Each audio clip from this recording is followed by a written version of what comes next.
It's actually Jehuda. It's tradition.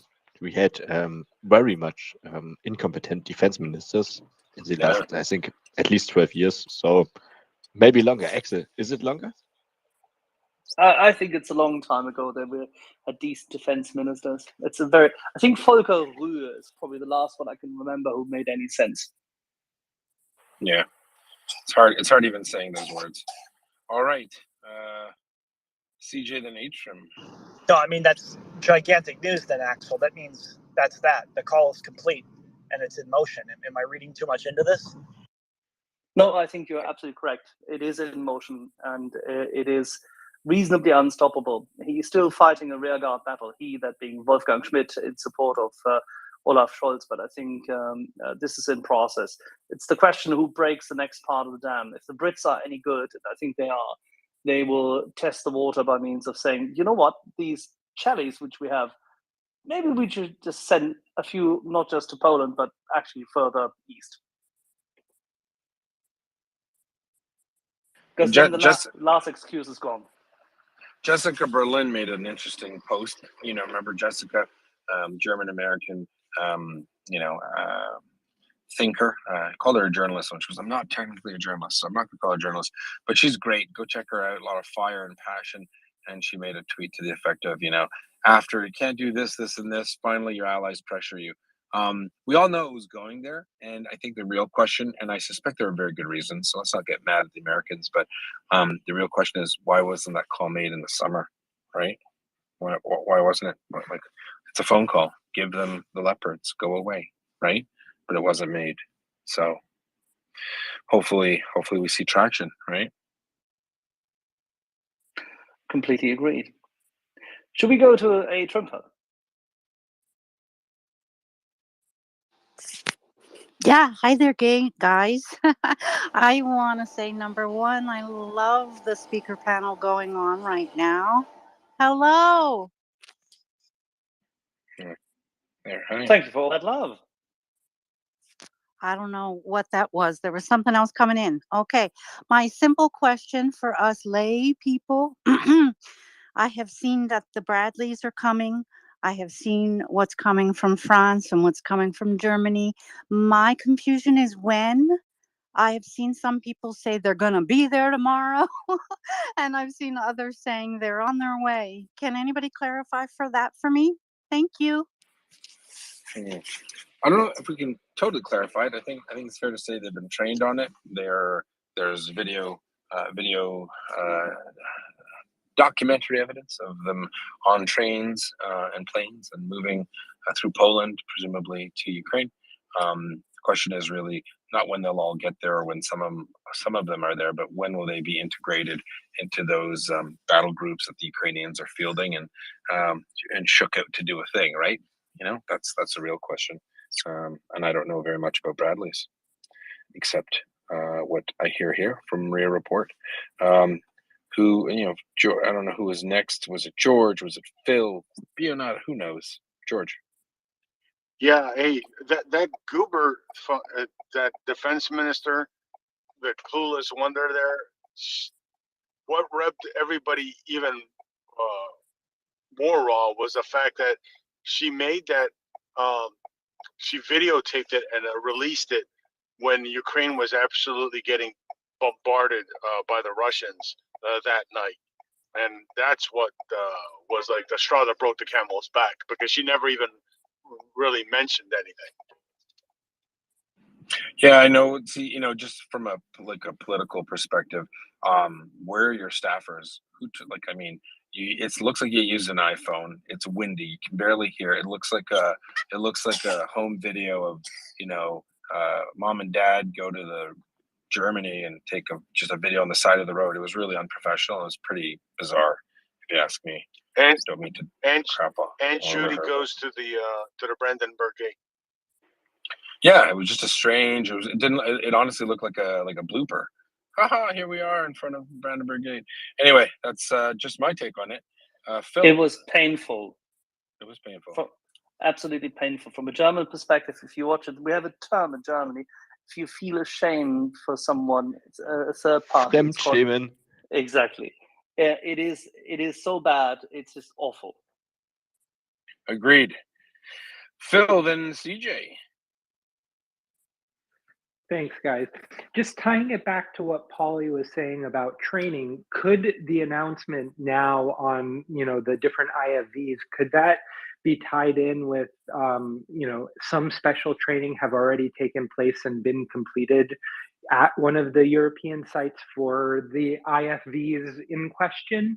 And that's why all of a sudden we're getting all these announcements now? Or do you think it's more like after the 2 weeks of terror bombing by the Russians, everyone finally sees what the MriyaReport saw for the past 320 some odd days and said, okay, this enough's enough. Let's just announce it before they can do any more damage. And thank you very much. Yeah, I mean, it's a great question. It's one that I'll never understand. Even years from now, our friend of the show, Colonel Alexander Vindman, wrote an article on foreign policy. He talked about this the obvious incremental nature of these deliveries, and how he was obviously very, not supportive of that kind of perspective and that kind of action. And I don't know. I mean, I don't think it's because anyone wants Ukraine to lose. I don't think it's because they want Ukraine to suffer. I think that maybe sometimes the simplest solution or answer might be the solution, and that is people, Western governments were concerned about being on the hook for some kind of escalation. But we always talk about it. What more is there to escalate? Do they really think that Russia is going to attack Poland or Germany for giving things? I don't think that that's a realistic thing. But there are obviously some factors that these countries have held to. Is it inertia? Is it fear? I can't speak for the German political system. That's it might as well be on a different planet. I don't understand anything about German politics. Grew up with a sneaking suspicion that Germans don't know about German politics. Sorry, Axel and Bionata. But why they didn't do it? No idea. I think it'll be the thing that perplexes me in perpetuity. 2 P's in a row. CJ. Or if there's a follow-up, Phil, go right ahead. Oh, I just wanted to say thank you so much for that answer, and I also wanted to say thank you to Carlos for the answer earlier about the rocket kit. That was really helpful. But just one clarification for Carlos: very simple, yes, no. Can those pods be loaded onto the Russian helicopters? And thank you guys very much. And I look forward to the conversation with Mick Ryan in a little bit. The answer is yes. Yes, they can. There you go. You heard it here at MriyaReport. Carlos says yes. And now CJ. I was just going to add on, at least for the American systems, that's all I can really speak to, with the exception of the Patriots. Everything was trained long in advance before any announcement. That's just kind of how it works. So I can't say other countries are doing that as well, but the limiting factor here will be just how many they can get and when they can get them. Now, today we heard 50 Bradleys, which is about the size of one combined arms battalion. So a pretty large amount, right? Enough for 500, 600 people. And, Yehud and I might disagree, but so definitely a pretty huge plus. And I would say even, within the next couple of weeks, you probably will see them in Ukraine unless something has gone really wrong. Hey, CJ, it's a softball question, and I probably know the answer, but a lot of people might wonder. These Bradleys, I hope it's not. I hope it's a lot more than that, but let's just say the first tranche is 50.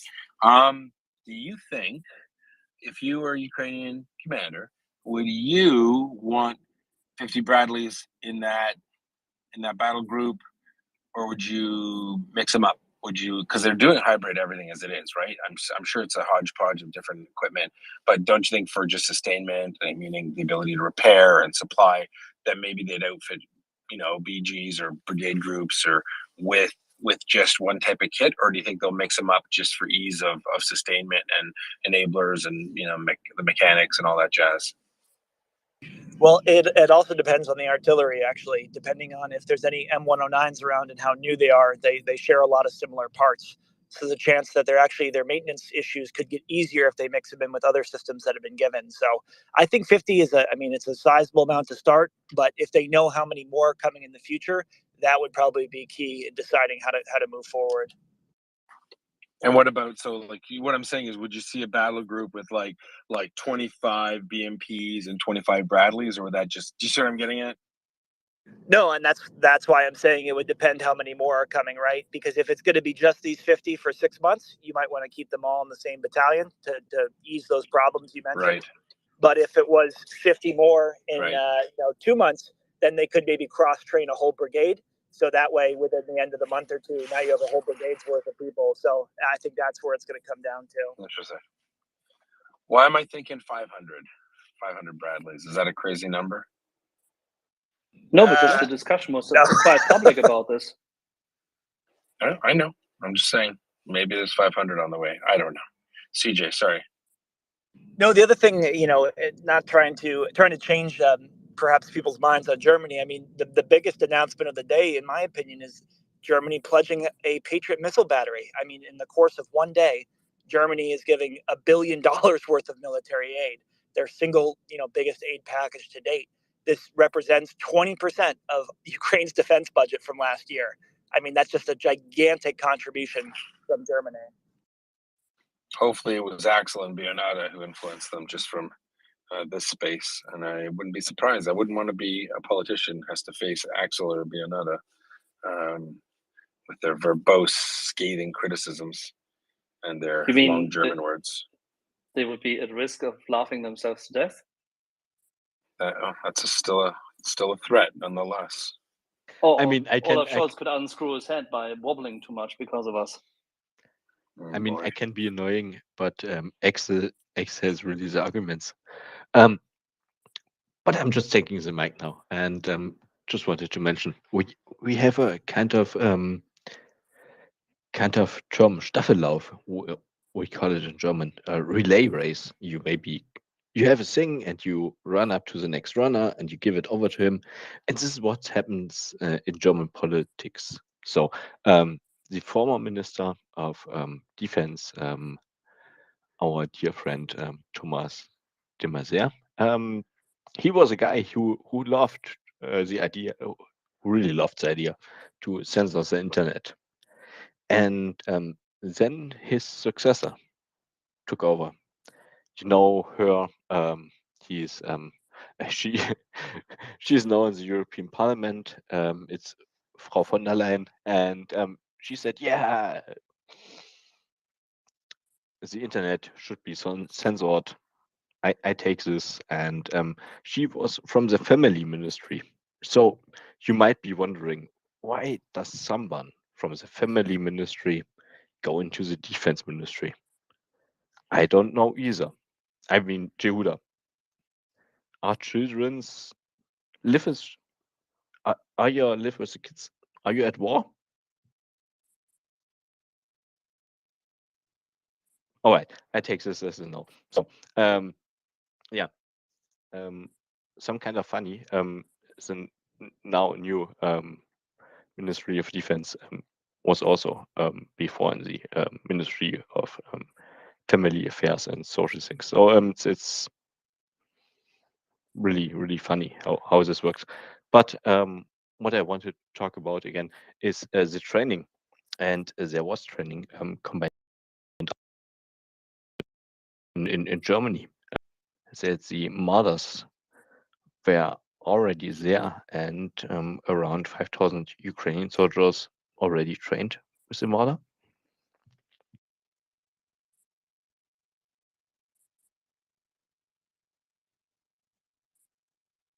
I said the same thing about the Bradleys. Bill.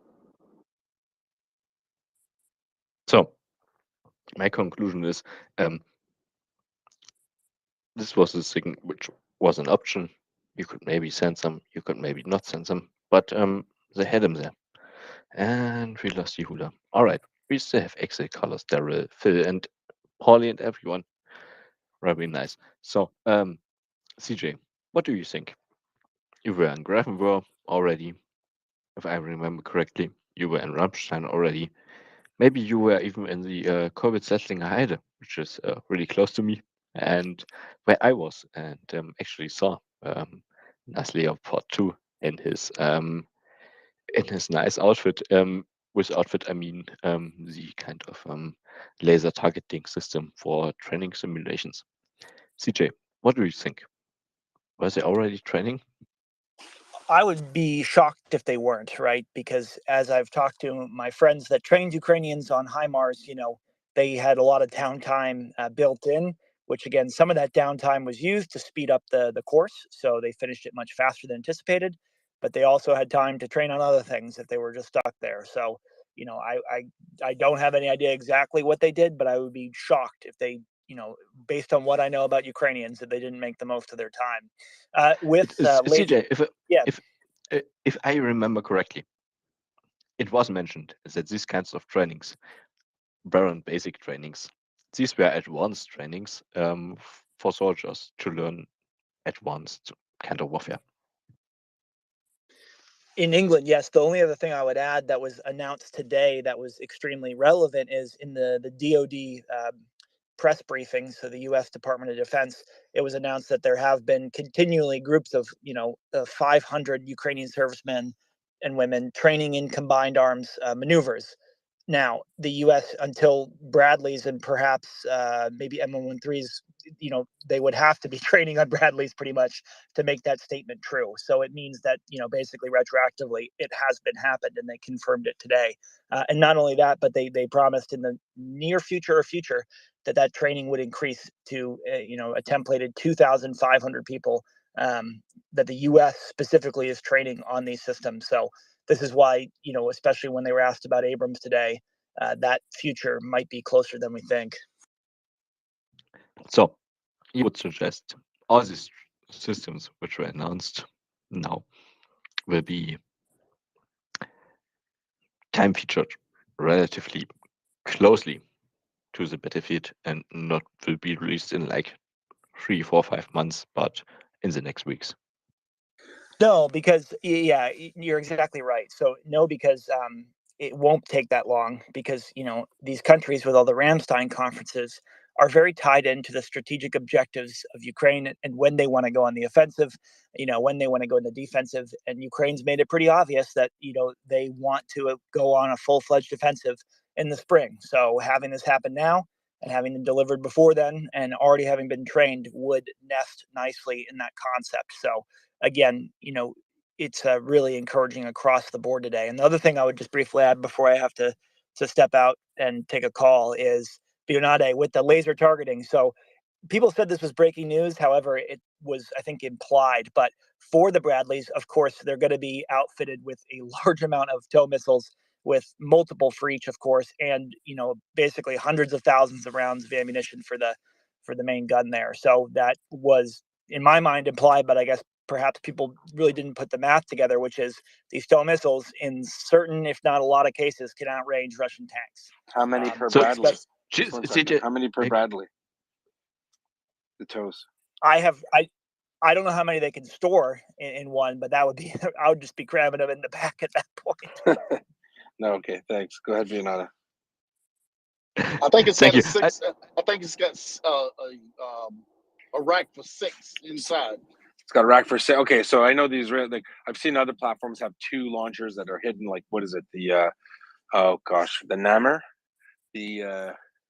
They have 2 that are hidden and pop up, and I don't know how many they have in a rack. But I was just curious what the Bradleys have. I don't know anything about Bradley. Sorry.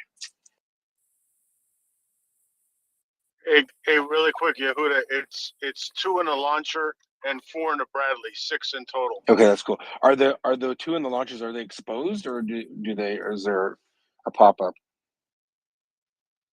No, they're in a side rack. It's it looks like a box. They don't pop up. They're on the turret. Okay, cool. Yeah, check out the Nammer, Namer. Yeah, I seen that one. Yeah, I know what you're That's talking pretty about. cool, It eh? pops up. Right? Pops up, yeah, pops up and then deploys and then boom, then you reload. Pretty cool. Well, not as cool as the infantry and walking everywhere. All right, who was next? Sure, that just- infantry or infantry. Can I just Carlos, infantry. Those are the guys who constantly need air support, right? Yeah, absolutely. I mean, air support comes in many different flavors, right? Oh please! And armor needs to carry them, right? No, armor doesn't carry infantry. But ask the Russians. Infantry doesn't need air support. Sorry, you've never taken a ride on a proper tank? No, we don't take tanks. We take armored vehicles or IFVs or APCs, if you use that terminology. Don't take a ride on tanks. We do. We do. Do you? Mm-hmm. No, our people do, you know. Okay, well, I believe you. I'm just saying we don't. We have our own light armored vehicles for infantry for mounted mechanized infantry. All right. Well, listen. Please retweet the space. General Mick Ryan is on his way. He's here to talk to us and save the day. And I like to rhyme, and that's okay. Daryl.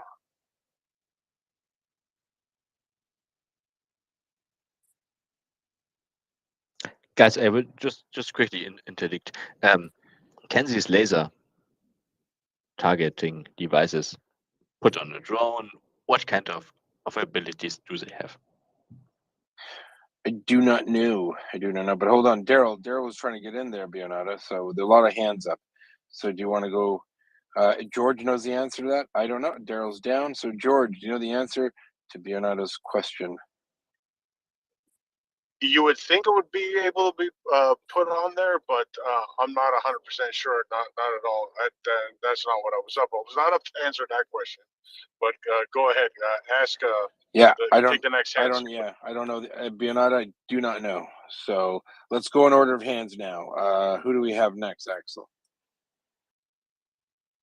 We should actually have, in this case, Jan, because Jan has been trying to Jan get is into a space for go quite ahead, some Jan. time.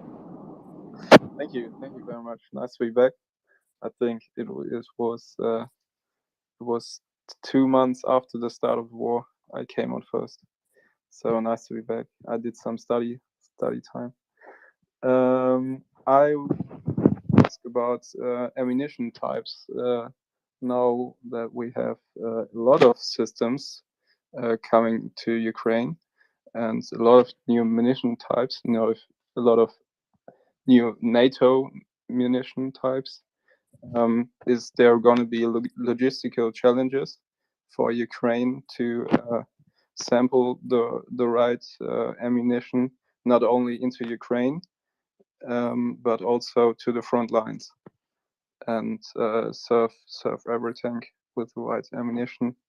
Because obviously now they have almost every type of European system, it feels like. Thank you very much. Alrighty. And thanks, Jan, and thanks for coming back. Please always do stay around. It's awesome. We got Daryl. Sorry, was that a question or comment? I'm just going through some messages here. Axel. It was a question as to, say, the hodgepodge of systems and what kind of impact this may well have on the supply chain for the ammunition. And maybe, George, we can go through this, but George, yeah, you want to shoot? I'll take that question. Yeah. I'll take it real quick, and because I want to, you know what, we only have 7 minutes left, I think, right, till General Ryan gets here. Yes. All right, so I'm just trying to clear the panel. Sorry for rushing people. First of all, obviously, the more diverse and heterogeneous the platforms, the more difficult it is to supply. However, the Ukrainians are streamlining where they can, putting things that, as CJ said, where certain things have the same parts and share roughly the same type of whatever, and have the same needs. They tend to lump together, collect together. But obviously, it's not ideal. However, the Ukrainians are doing just what the Israelis did in many wars. They made it work based on the equipment they had and the platforms they had. So is it harder? Sure. Yes. Is it impossible to do? Nope. And the Ukrainians have shown it. I think obviously having a lot of the same equipment is what they prefer, and I think you'll see that in the next 5 years they'll homogenize their force. Okay, Daryl was trying to get up. He got knocked down. So let's go to Daryl, and then let's go through the rest of the hands, and we're gonna wait out for the general. Go ahead, Daryl.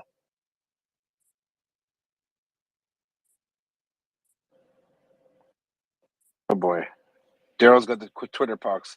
I got this. All right, let's go to Prima Klima, Evelyn, Orling, and Phil. Prima. Yeah, just have a question. Can remember who mentioned it? Who would be just disappointed if no Ukrainians have been trained already on the Martyrs and any other new systems delivered by Germany. But could it be that already Ukrainians are trained on the Leopards 1 and 2?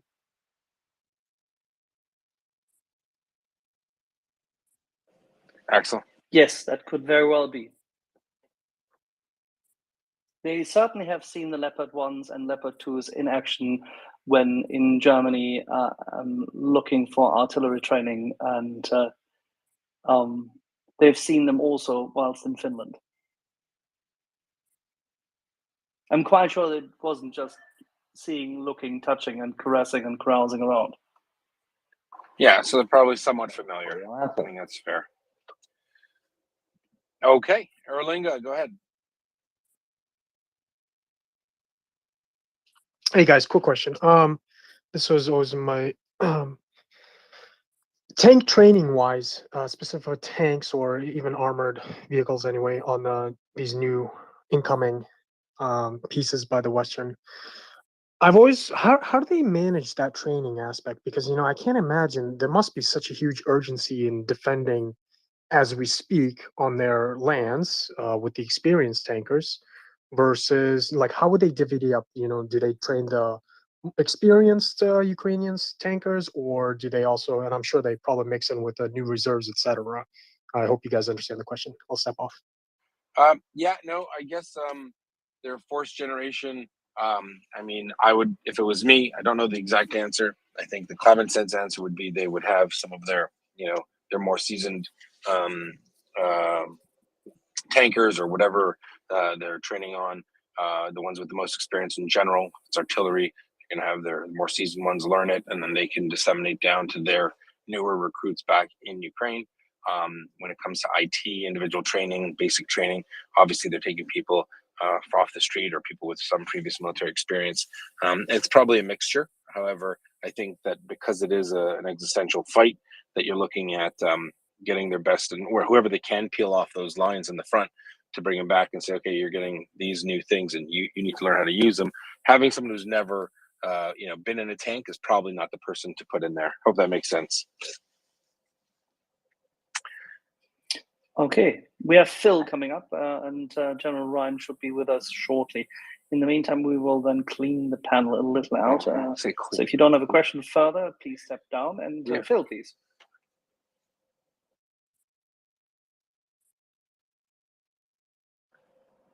All right, Phil, you there? If Phil isn't there, we're going to go to Daryl for saved rounds. Daryl, are you able to connect? All right.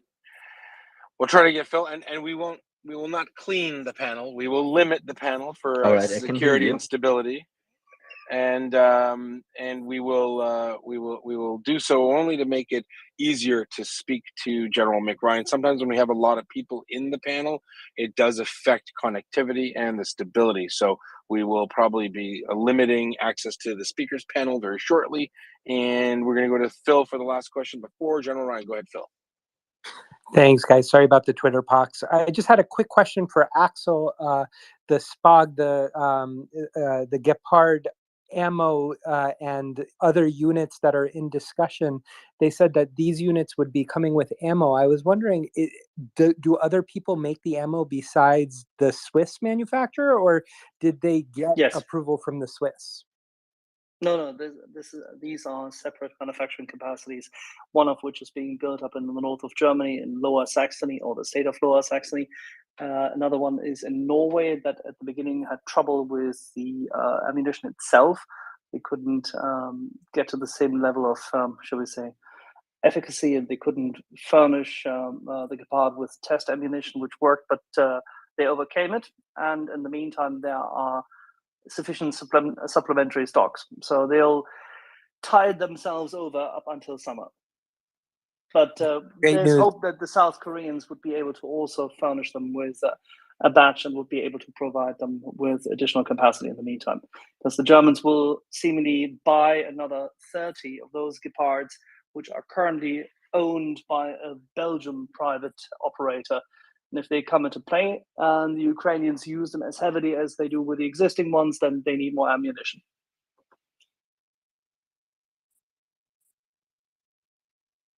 And Yehuda, I can see that our guest is there, General McRyan. There we are. Can you hear us, sir? Hello, everyone. Happy New Year to you all. Happy New Year to you. And it's early in the morning in Australia. So good morning to you, sir. Yeah, it's 9 a.m. So I guess as a retired gent, that is early for me now. But no, it's a lovely morning, and just got back from a swim and ready to have a great conversation.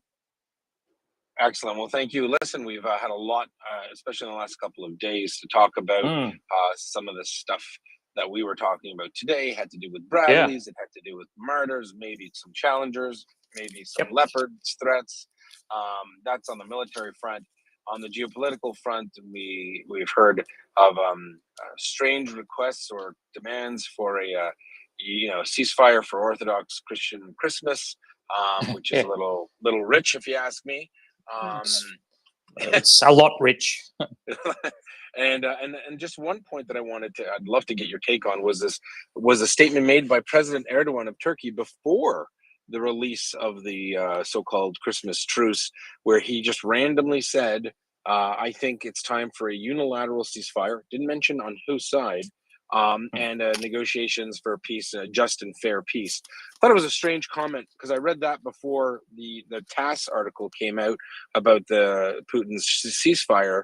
And I'm thinking, who unilateral for who? That was one of the things and then when I saw the Putin article, I'm thinking these two were talking. I don't know if you want to talk about that. And then overall, the general situation on the ground, definitely, it seems like it's a dealer's choice once again. So much to talk about. Maybe you can opine and to just take the ball and run with it, sir. Over to you.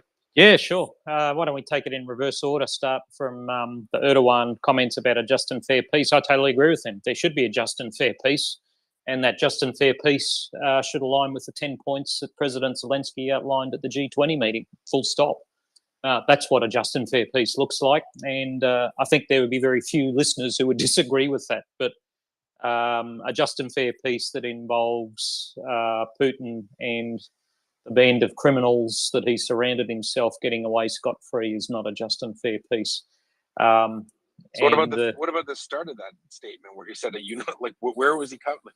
Now I know, but how did well, I mean, if Russia would unilaterally like to withdraw from all of Ukraine, including Crimea, I think that would be a good start. But I think we both know, where Putin's coming from here. He's not a trusted actor. He's cynical. He lives in a world that most of the rest of us don't share. And his worldview is one that's probably 200 years old rather than more looking into the future. So, I think Putin will have to be forced into some kind of solution. He isn't going to be able to come to that by himself. And Erdogan may help, but at the end of the day, it's going to be battlefield outcomes that are going to determine Russia's eventual ejection from Ukraine. 100%. Axel, did you want to jump in there? Yeah, absolutely. Sorry, I only answered one bit of your question there. Do you want to jump in, Axel? Do you want me to get into the rest of the news? Yeah. I think so. I think the armored vehicle decisions, the infantry fighting vehicle, let's be precise, is a very good decision. And clearly the French coming in with some wheeled gun systems is also useful, but the IFVs are really the main game here for a couple of reasons. Firstly, these are the best IFVs that are out here, unless you consider things like the South Korean Redback and the German Puma, but we're not talking about those. But the Bradley and the Martyrs are superb infantry fighting vehicles, which are designed specifically to fight as a mechanised or armoured combined arms team. They will provide a qualitative edge to the fighting power of Ukraine's army. But it's not just the armour and weapons system. It's the It's the optics, it's the digital battle command support systems, which they're sure to come with, which will also make them a very good part of Ukraine's army. I think really this is the leading edge of the full re-equipment of Ukraine's army with American and potentially European weapons systems over the coming years. The Soviet era stuff is either wearing out, can't be supported, or there's not enough ammunition for. So that is not a medium or long-term solution for the Ukrainians. So they're just going to use it up and replace it with Western stuff. But also I think, you know, this may be finally America and Europe creeping up on the provision of main battle tanks to Ukraine. Yes, they've got a lot of tanks of their own and that they've captured from the Russians, but nothing out there is going to beat an M1 or maybe a Leopard. I have a bias towards M1s for a range of tactical and strategic reasons, and I think that's the only long-term solution for the Ukrainians for many reasons. But you know, the M1s and the Leopard are probably the best tanks out there for them. Maybe Challengers, but you know, it's a small fleet, probably not supportable in the long term, to be frank. So it'll come down to Leopards and M1s, and probably M1s just because the strategic supportability and the number of allies who use the things. So I think it's a good decision for that. More broadly, you know, there's two main games in town. There's the Ukrainian main effort in the northeast, in the Savator-Kremina kind of triangle. It's not a line, it's a triangle. And then there's the Battle of Bakhmut, which the Russians appear to be throwing everything at the moment in a fairly desperate last gasp, because I think they're really close to culminating there. And that is very bad for Putin when they do. So, you know, I think these are all interesting areas that we might be able to discuss today. 100%. Yeah. I was gonna just to dovetail onto that. Here's a question that's you know, I've been thinking about. I mean, I think it's fair to say. I mean, I've been saying it, but I consider that the Ukrainians are fixing the Russians in Bakhmut, even if the Russians, or when the Russians culminate and you know, they've really spent you know, everything they've gotten there. I still think the Ukrainians would fix it and then go in from the north or from the south. Is that fair, or is it is there a bigger picture? I mean, no, you know, I think there's something to that. You know, I think as we saw in the initial stages of the Donbass, April, May, the Russians sought to draw the Ukrainians into a battle to have them fight how the Russians wanted to fight, which was firepower heavy, large numbers of soldiers killed and wounded. And I think the Ukrainians learned from that, went, well, maybe we should do the same to the Russians in Bakhmut. So I think this is Bakhmut in many respects, whilst it's a bitter battle, it's an economy of force mission from a strategic perspective for the Ukrainians, because they can burn Russian and Wagner troops all day long in an area they've spent nearly a decade preparing successive defensive lines for. And, you know, it's very unlikely the Russians are going to break through that with these piecemeal platoon company level attacks. They're running out of artillery ammunition. They're very bad at coordinating air, ground and mounted, dismounted operations. So, you know, I think once again, the Ukrainians have evolved their strategy of corrosion as part of this Battle of Bakhmut to shape the environment for subsequent offensives to the north or even, you know, the south of Bakhmut in the coming months. And I don't think it's going to be much, like the Ukrainian chief of intelligence said. I thought it was a lovely statement, but, you know, probably very clever as well. Yeah, that was. He's been a little more verbose lately. It's been interesting to hear him. So, yeah, no, Axel wanted to go and have some more, but Axel, you had a question. Yeah, just wanted to follow up on what you had already started talking about. And there are changes yet again happening in the general staff as well as in the, say, commanders in the various areas in Russia. Today, we were a little bit surprised to hear that seemingly Mr. Nikiforov, who had just recently been elevated to the head of Western Command, is supposedly inheriting the stage of Mr. Savarikin. And how do you rate the turnover there?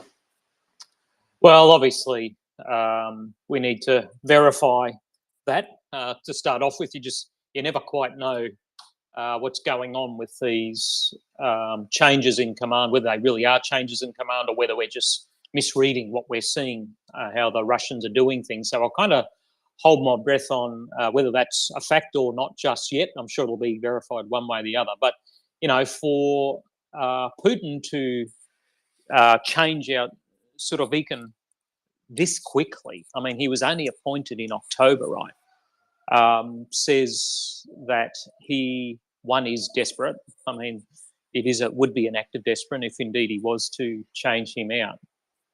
But two, you know, what's that say about sort of Ekin's things like the missile strikes on Kiev? Is that an acceptance that they're not working by Putin? And things like the Battle of Bakhmut.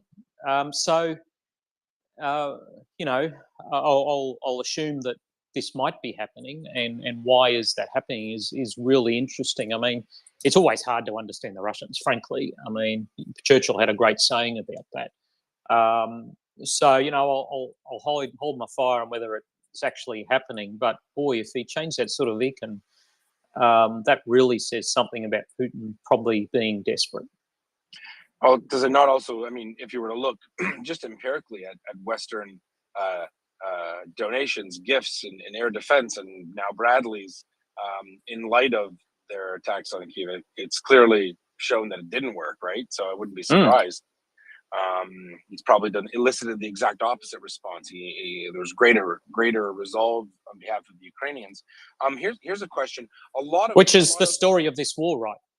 Right. Yeah. Like all of Putin's assumptions have been proven wrong. And the biggest one, well, really big ones are, one, Ukraine's not a real country. It is. And the Ukrainians have shown that. They've shown the whole world that. But the other one about the West is weak and won't support Ukraine, I mean, that's the other, you know, implication of the Martyrs and Bradleys. It's the West saying, actually, we're not losing interest here. We're doubling down, you know, nearly a year into this. And, you know, we kept our attention on Afghanistan for 20 years. So watch out, Putin. Yeah, no. We talked about counteroffensives. A lot of people felt that before the spring there would be some kind of movement. Maybe, I mean, there's shaping operations going on all throughout the line, and I think there was a lot of hay made about the weather getting colder, the ground getting harder, and I think we're looking at Svatove, Kremina. I personally think that, you know, and it's not a secret that the Ukrainians will do everything to fix the Russians in Bakhmut. I don't think they'd let them withdraw because they have one of their largest concentration of Russian forces in Ukraine is in that pocket west of Lysychansk and in Bakhmut. And I would say, fill your boots, stay there, because we're coming up from the top. We're coming from Svatove. We got your dinky little defensives with your silly dragon's teeth, 2 meters apart, 2 rows, obstacles not covered by fire. It seems like a wonderful place to do a break-in. That's what I'm thinking. So, are we looking at maybe situation change? Bradley's on the way. Let's wait out on that counteroffensive until we have all those Bradleys shook out and in those in those combined arms groups. Is that a fair assessment?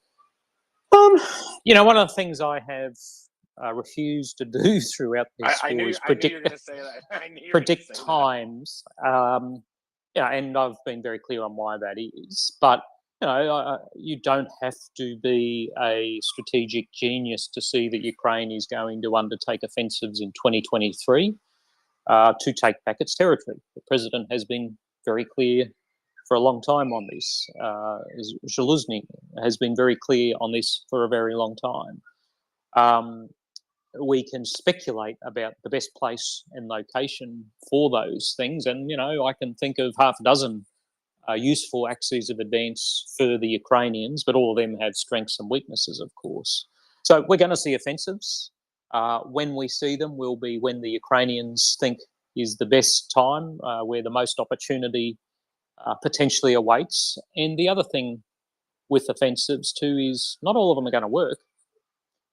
Some will be a Kherson kind of methodical, slower advance, albeit still advancing. Some will be a Kharkiv kind of rapid penetration and exploitation.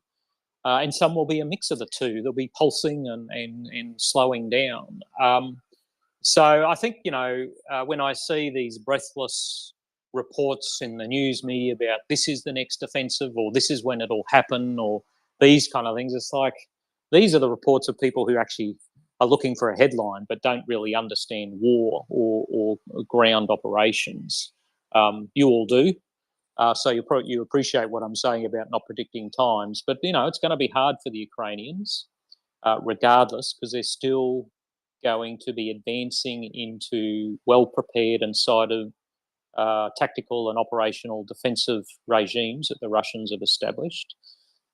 So every advanced armoured fighting vehicle, digital battle support system, medium and long-range fires, air support, EW, intelligence, all that, they're going to need every little bit we can provide them, not just to win, but do it in a way that kills fewer Ukrainians and more Russians. One last one for me. The Bradleys, so 50 on the way. Thousands have been mentioned. 1,000 was mentioned. How many Bradleys would you like if you were Ukrainian commander? Would you want like 3 brigade groups full of them? Would you spread them out? I ask. What makes an impact? Yeah. So I mean, 50 is a battalion set, right? I mean, roughly. If you want to mechanise, say three infantry companies and your headquarters and these kind of things, that's roughly a battalion set with a couple of extras. And, a mech brigade will normally have 2 mech infantry battalions and a tank battalion in the broad, unless it's a square brigade. So you probably want several mech brigades of these things. I'm thinking 3 to 5. So, and then you want to concentrate them to, for your break-in battle, and also for exploitation. So, you're probably looking at a couple of brigades for breaking, a couple of brigades for exploitation.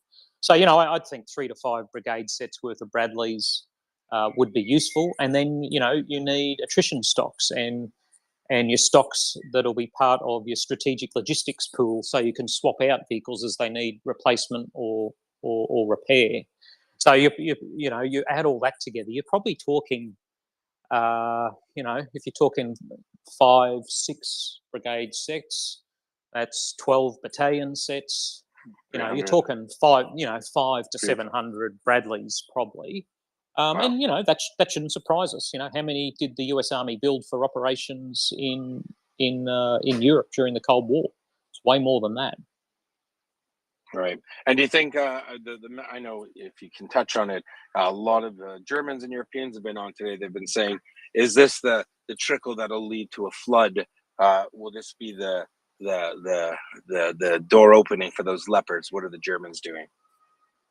Oh gosh, wouldn't that be nice? I mean, I'm kind of 2 minds on the Germans in this war. I mean, it's easy to beat up on them when you're in our position, right? But the reality is, it's not like Germany has done nothing. If you have a look at the list of equipment, munitions, weapon systems, and other logistics support that Germany has sent, it's pretty significant, especially when you compare it to a country like mine, which I think has been pretty pathetic and parsimonious at the end of the day. So, I mean, I don't want to beat up on the Germans because they actually have provided a lot of support. That said, the martyrs are now on the way. And hopefully that means the dam walls might break and we'll see more martyrs, more MLRS systems, which the Germans, by the way, have provided, and potentially main battle tanks. What about the fact today, I think CJ mentioned that the Germans committed about $1 billion worth of equipment just today. Yeah.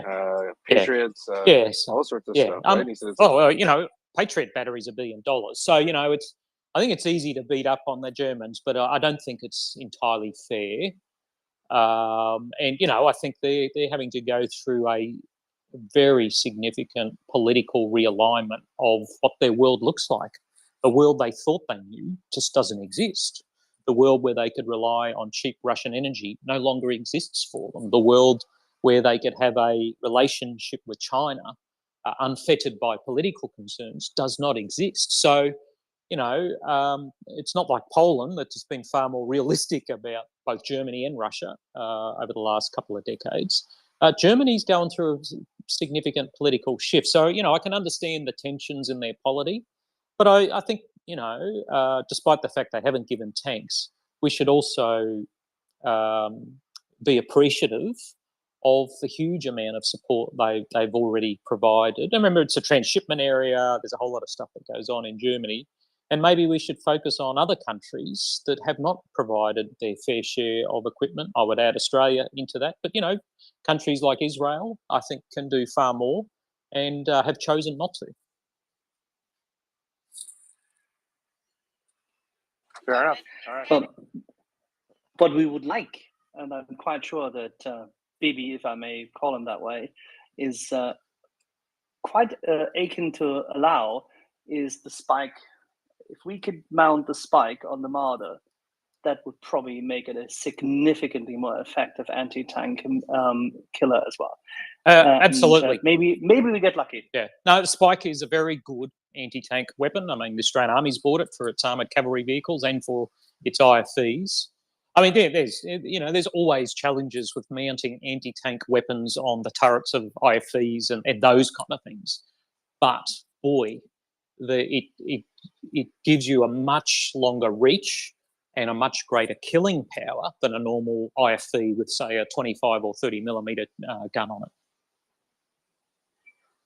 And we might have a very good argument now, and there may be a significantly better collaboration between the good government of Israel on the one hand and the German government now living up to reality. I think that I'd see this as an opportunity.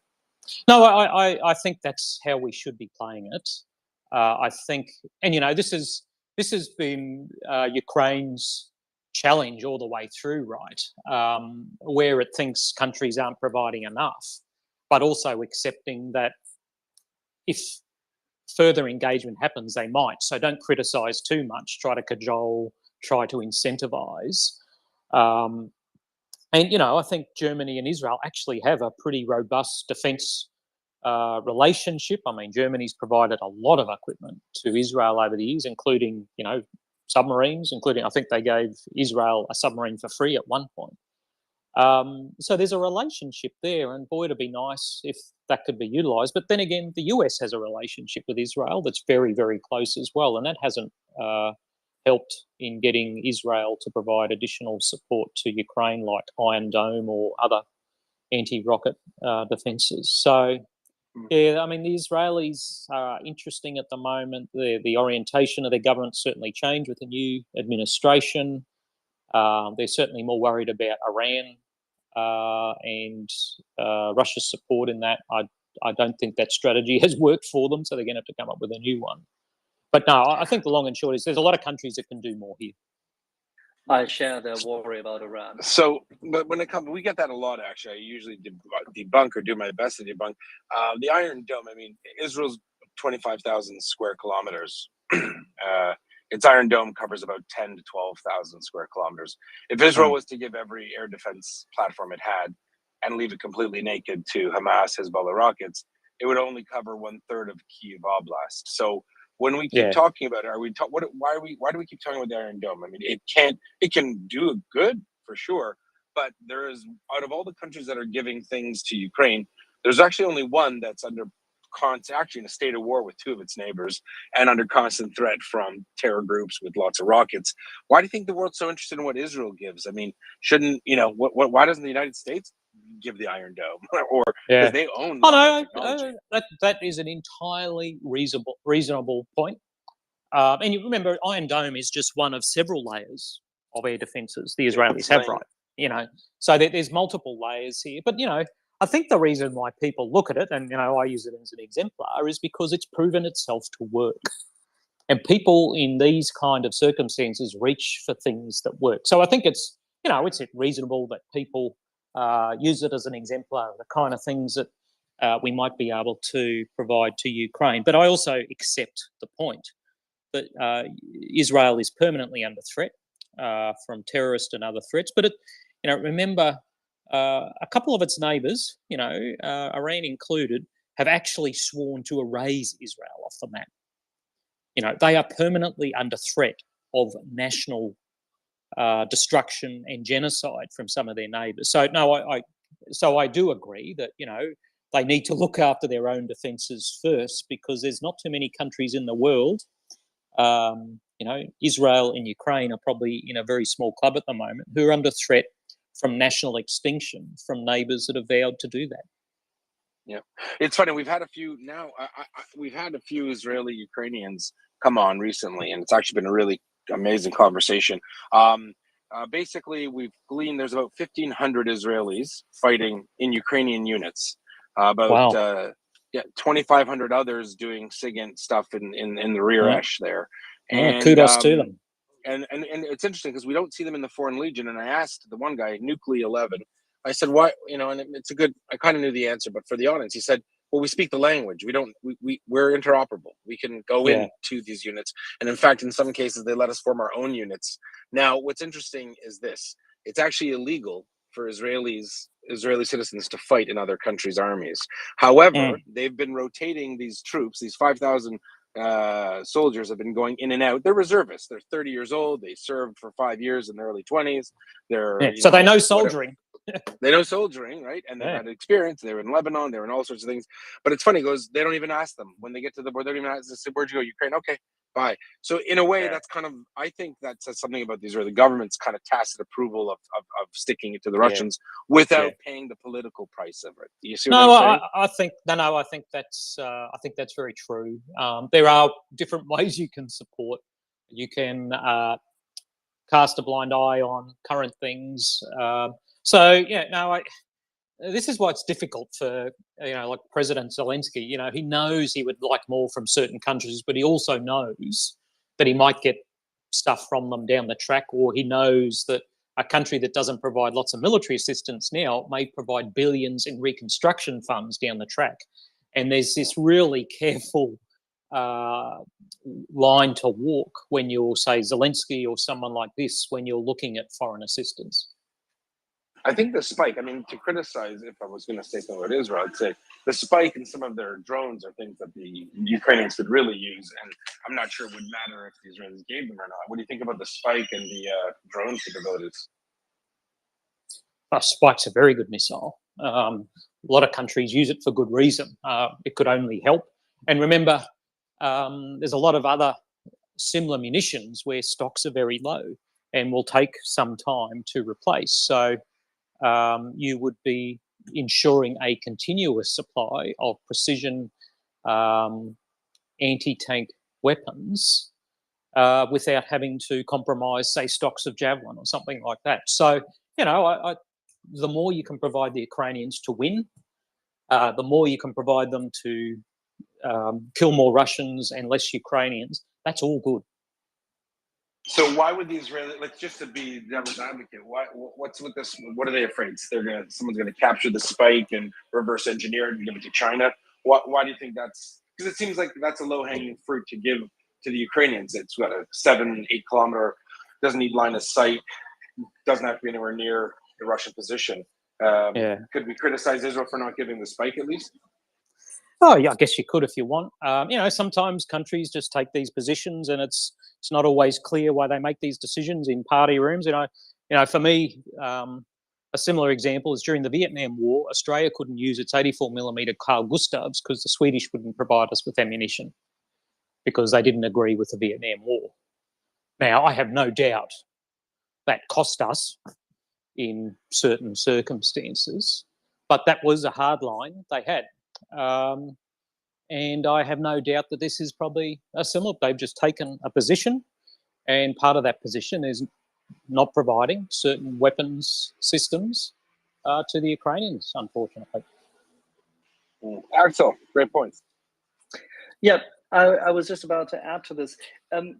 Two things. First, what do you make of the old country, meaning our British friends who have been leading the charge in support of Ukraine, who now have the opportunity to sort out what to do? French are giving their light wheeled anti-tank armored vehicle or combat vehicle.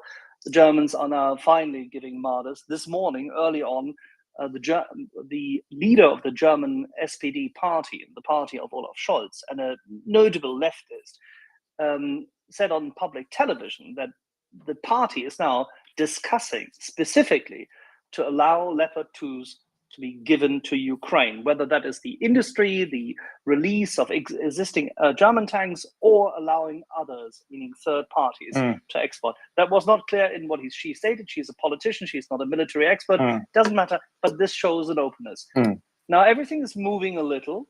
Do you think that the Brits would actually, say, deliver the coup de grâce to Mr. Scholz's procrastination and give some challenges? Or should we just not bank our hopes on this and settle for the Warriors? It's hard to know. I mean, I'm not a prime minister or a minister. I know you're not, but far from it. But the reasons they do things are very different for ours. I mean, rarely do politicians make a decision because it's the right thing to do. In fact, you could make a case they never do.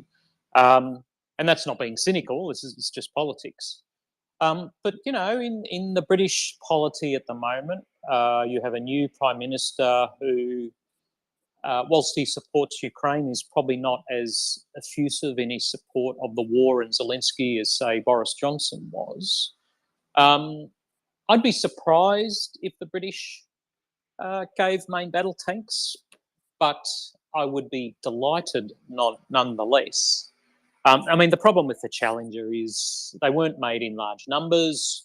The British have reduced the numbers they have deployed in regiments, so they will have eased off on logistics and spare parts over the last decade or so for them. They would be useful for a short while, but I think in the medium term they would be a problematic fleet for the Ukrainians as much as they're appreciated. I mean, when I look at tanks and armoured vehicles, I look at how good they are, but I also look at the strategic sustainability of them. And that's why I always go to the American systems, because there's more of them. They're good at logistics. They have massive spare parts stocks. And the Bradley and M1 were actually designed to be very, very simple to train on and use.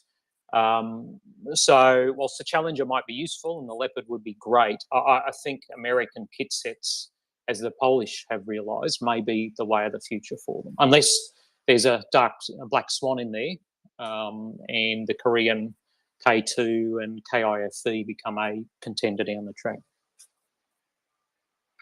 This just to switch gears for a second, some of the questions coming in. Belarus, a lot of much ado about nothing, a lot of babble, banter coming out of them. What do you think of that?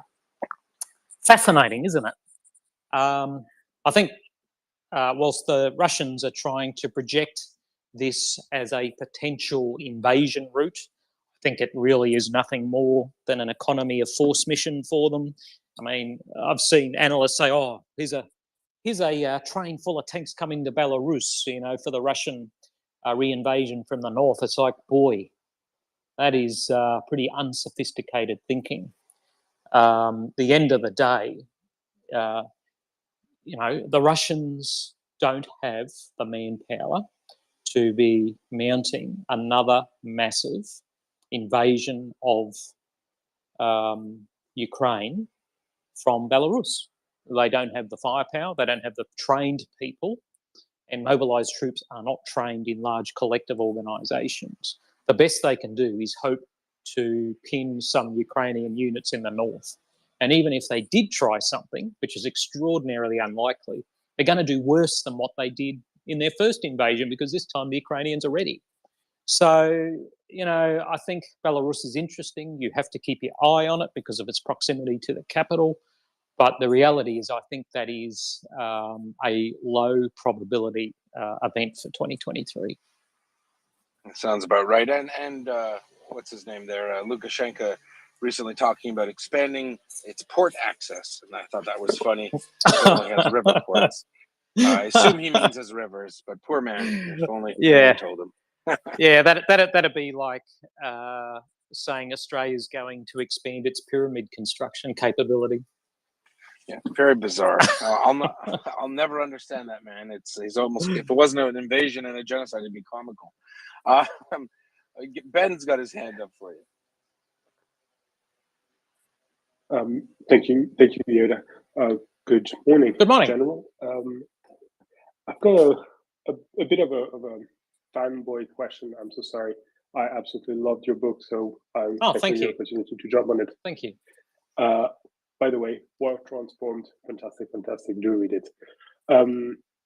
There's a sort of model that this war was, which was the local army sort of took the brunt of the attack, and then the West came in with the goodies.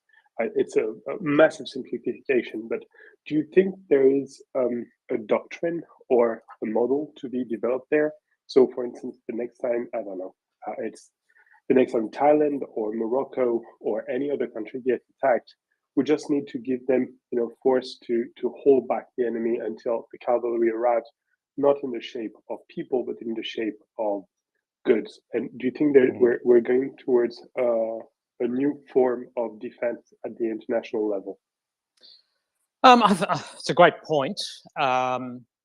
I think there's a couple of things we can take away from, the first month of the war. The first one was, the Ukrainians will admit this, that there was a lot of luck involved. There was a lot of band-aids and rubber bands involved in how they strung together the defence in the first week. Now, that was also based on a lot of preparation before the war that was done by the military, to be fair. But they were able to hold out for long enough for a couple of things to happen. Firstly, for the West to decide, oh, this isn't a fait accompli. That was a really important political impact of the Ukrainians holding off initially. Secondly, they held off for long enough for their president to decide to stay, which, if you remember the first few days, people are talking about, is he going to stay? Is he going to go? Where might he go? All this kind of thing. That was vital for political support from the West. And third, they held off for long enough to show that the Russians might actually be beaten. So I think they're the parts of, I guess, what you'd call this model. I don't think it's a new model. We have seen it before.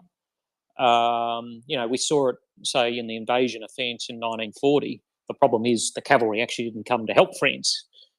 Eventually, everyone left. But it is an interesting model that you've got to be able to hold off for long enough for your allies to decide, one, you're worth supporting, and two, they can get there to support you. The other side of that model, of course, is the enemy has to be able to do things quickly and destroy your political leadership overnight. Now, that has always been the dream of blitzkrieg and shock and awe and all these other fantastical theories about war. The reality is that is always difficult and almost always impossible. Wars always last longer than we think. So I think the model you describe is one that we need to look at, that we need to say, how do we make that time even longer to give the West more time to come in and support us? And countries like Taiwan in particular, but others, should be looking at it going, okay, so how do we buy ourselves, instead of a month, how do we buy ourselves 3 months? How do we buy ourselves 6 months? So I think you're right. There's something in this that people really need to be looking at, because the power of the defence is, I'm not sure whether it's predominant, but it's certainly powerful at the moment.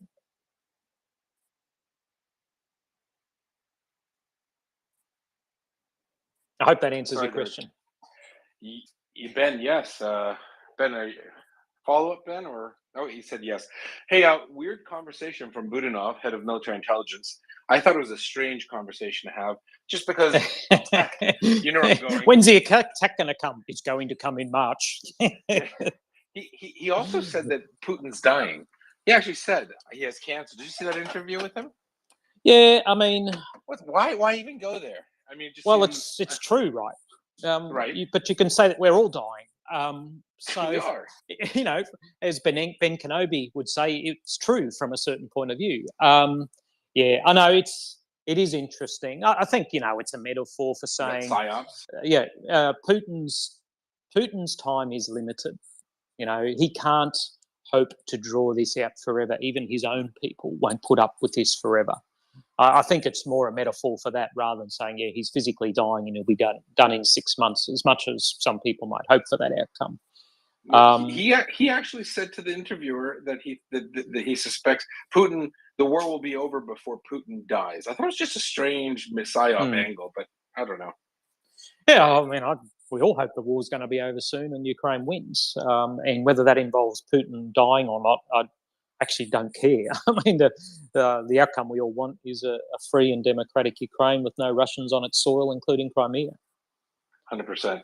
We've got Carlos. I don't know if you've met Carlos. I have now. Well, Carlos is the guy that I wish I was as a young lad in the bars. He's actually a fighter pilot. It bothers me, but I still like him. Go ahead. No one likes fighter pilots in bars, mate. Yeah, definitely not. Especially when we're crashing in the club in Catherine as part of the exercises down there. But well, you know, they say about fighter pilots and transport pilots in bars. I mean, they have the same hand movements, just different speeds, mate. Noted. I'm going to write that one down. I can use it tomorrow in my brief.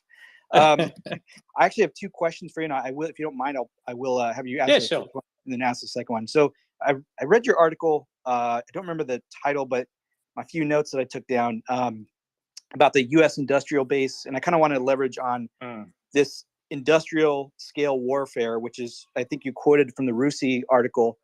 And this is kind of important for me because I've been kind of talking about how we've had a munition minimalism for quite a while, right? So we're, in terms of the stockpiles of not just rocket motors, munitions, all this other stuff, it's kind of, we've been a little bit behind in general. And I think it's kind of partially this hangover from the conflicts that we got out of. And the second part of it is those natural drawdowns that we have, plus unfortunately some of the cutting of ties. And if you want to think of it, the lack of synergy that NATO countries had, it's like we've stovepiped ourselves with our industries. And I know in the article you were kind of talking about this, how do we scale that up? And a lot of our industries have downsized, in fact, and there's not as much competition, which makes things obviously more expensive. And just, we don't have what we had after those, major conflicts, if you will, in the past. Could you touch on that? What you've seen the difference between, let's say, I don't know, June and maybe this new year, and after you've written that article in November? Yeah, I mean, I think that, the problem with mobilizing and expanding industry is it takes time. Even with the great imperative of the Second World War, it still took the United States 3 years to mobilize, or 4 years to mobilize. But, by early 1943, it was like, get out of the way. They were producing an aircraft a minute and, a tank an hour. But, the long and the short of it is, as you've outlined, since 1991, not only have we cut the size of our military forces, there's been a concurrent cutting in the size of the war stocks for those forces, and a consolidation of industry for the production of weapons, munitions, and the other things that we use. So that means, we're kind of at this situation where we're at the bottleneck now of defence production, which drives how quickly you can expand your forces or arm forces in contact. The American Army is going to step up production of a range of different items, including 155, but that takes time. That will not kick in this year. The United Kingdom, I believe, has committed to expand some production as well, but once again, this will take time. You can't expand defence industry without contracts to government. It's not like you can go down the local mall and sell 155 shells in the hope the government might buy some as well. So, there has been limited commitments to expansion, notwithstanding the understanding there that countries need to do that. Now, the problem, I think, is that historically defence production has been a sovereign undertaking. countries have focused on their own needs and then that of others. If you're someone like America or even Britain that's able to do that. The reality moving forward is defence production has to be a mix of sovereign and alliance production. Now that's going to be hard because of local politics, but alliance politics have to be a consideration. And what are those goods you want to produce yourself, but what are those goods you want to produce in an alliance construct? I think that's what we're moving towards. I think NATO will have to move that way. I mean, we've seen even 155 ammunition has not been standardised across Europe, even though there were STANAGs and all these kind of things for the last 40 years that kind of mandated that. I think AUKUS and the Quad will probably creep up on this kind of alliance industrial production to supplement sovereign production. But there's a long way to go. And, you know, if we decided today to expand industrial production, that would take 1 to 2 years at least to produce anything, because the first thing you've got to build is factories. Perfect. Hey, just a quick question. This is my selfish, guilty pleasure because you're here. AUKUS, you mentioned. The fallout with the French, how important, how serious is that? What are the implications? Is it don't worry, France, it's okay? Or did that have, is that going to have long-lasting negative consequences to Australia in their acquisition of things in the future? I'm just curious, like on your level when you were there, right? Like, would that be considered a big faux pas, or is it, you know, that's just how the cookie crumbles, suck it up? Because I mean, that was a big loss for France, and I know they were really pissed off in the back. Yeah. I mean, that was the midpoint in a series of just terrible decisions by our Department of Defence. I mean, the project itself has been a rolling disaster for 15 years. You know, we couldn't make a decision on what we wanted, and you know, the driving factor for our Navy has been range. And no one's ever challenged that. You know, they think we need to be able to operate in the South China Sea. But if you challenge that and say, well, what about other operating areas instead? It could lead you to different solutions. But anyway, you know, the best solution for this country, I believe, still is the advanced Japanese submarines. They're the most advanced conventional submarines in the world with the best range. You don't have to go to the South China Sea in one hop to get there. It would result in a strategic support arrangement for a class of up to 36 submarines, and they're simpler to operate. So you're saying that vice with the nuclear subs? You think that's a better? Oh, absolutely, wow. Absolutely. Oh, I mean, yes, are nuclear subs sexy? Of course they are. But the opportunity cost of this enormously expensive system that takes twice as many people to crew, requires a training and education regime that does not exist in this country, and a security regime that is zero fail that also does not exist in this country. I mean, we still don't know the full cost of this, but the cost is going to be that at some point in the future, the Australian Defence Force is going to have nuclear submarines and half a dozen fighter jets, because that's all we're going to be able to afford. Now, I'm over-egging it a bit, but this is, I think, the submarine program has been the greatest strategic failure in the history of our country. Wow. We still don't have a solution. The Americans still aren't able to guarantee that they'll ever be able to provide us with a submarine off any of their lines. The British aren't building one at the moment. This was an initiative that came about with very minimal transparency or diversity of view. Was this pushed down your throats by the Americans, kind of? No, this was a Prime Minister who wanted a grand announcement, and he was the one who misled the French. So, you know, I think the nuclear submarine issue is going to be a rolling problem for us and a rolling opportunity cost problem for us.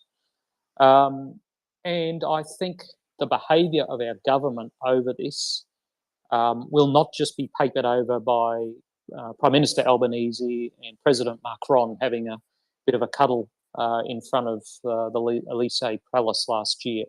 I think there will be a lot of other countries that will look at Australian governments in the future and go, are they going to do to us what they did to the French? And that is terrible. Yeah, that's a big residual. That's what I was curious about. Interesting. I think that residual will be there for a very long time. Amazing. Do you mind if I ask something? Yeah, no, just one. Sure. Okay, well, I was gonna just on the same vein, because you mentioned Japan. I was just kind of, if you could, and I'll shut up. I'm always fascinated by your neck of the woods, just especially with the relationship with China. Japan announces this biggest expenditure. The Chinese go crazy, and I'm thinking, how could you go crazy? You think Japan's going to invade you? Give me a break. So, like, that's just the standard Chinese reaction. So it's just all right. That's you ever heard the parable of the scorpion and the frog? No. Yeah. So the scorpion and the frog. The scorpion comes to the waterside, and there's a frog sitting there, and the scorpion says, Can I get on your back and you carry me across the water? And the frog goes, no, because you'll sting me. And the scorpion says, no, I'd never do that to you because we'd both die. And the frog goes, okay, no worries. Scorpion jumps on the frog's back. Halfway across, the scorpion stings the frog, and the frog, as he's dying, looks up at the scorpion and says, why did you sting me? We're both going to die now. And the scorpion goes, it's in my nature. This is in the Chinese Communist Party's nature to react like this whenever someone makes this announcement. So the Japanese announcement just before Christmas, for those of you who don't know, there were 3 separate documents that were issued, national security strategy, national defense strategy, and an industrial strategy, sees Japanese defense spending double to 2% of GDP, which is, more than many other countries spend, but when you've got the 3rd biggest GDP in the world, that's significant. Japan has been an entirely responsible member of the international community since the end of the Second World War. They have been an amazing friend to my country, to be quite frank. Japan has been a tremendous friend diplomatically, economically, and militarily to Australia over many, many decades. I think we should look to them as an exemplar of how to behave in the international system, whilst also investing in our military, economic, and diplomatic capacity to resist coercion and military aggression. And surely Japan's increase in defense expenditures, it bodes well for Australia. I mean, that has to play into your country's calculus for the future. Yeah, no, so, I mean, it's not just an investment in their military equipment and hardware. Training will expand. We're going to see a lot more Japanese ground forces training in Australia.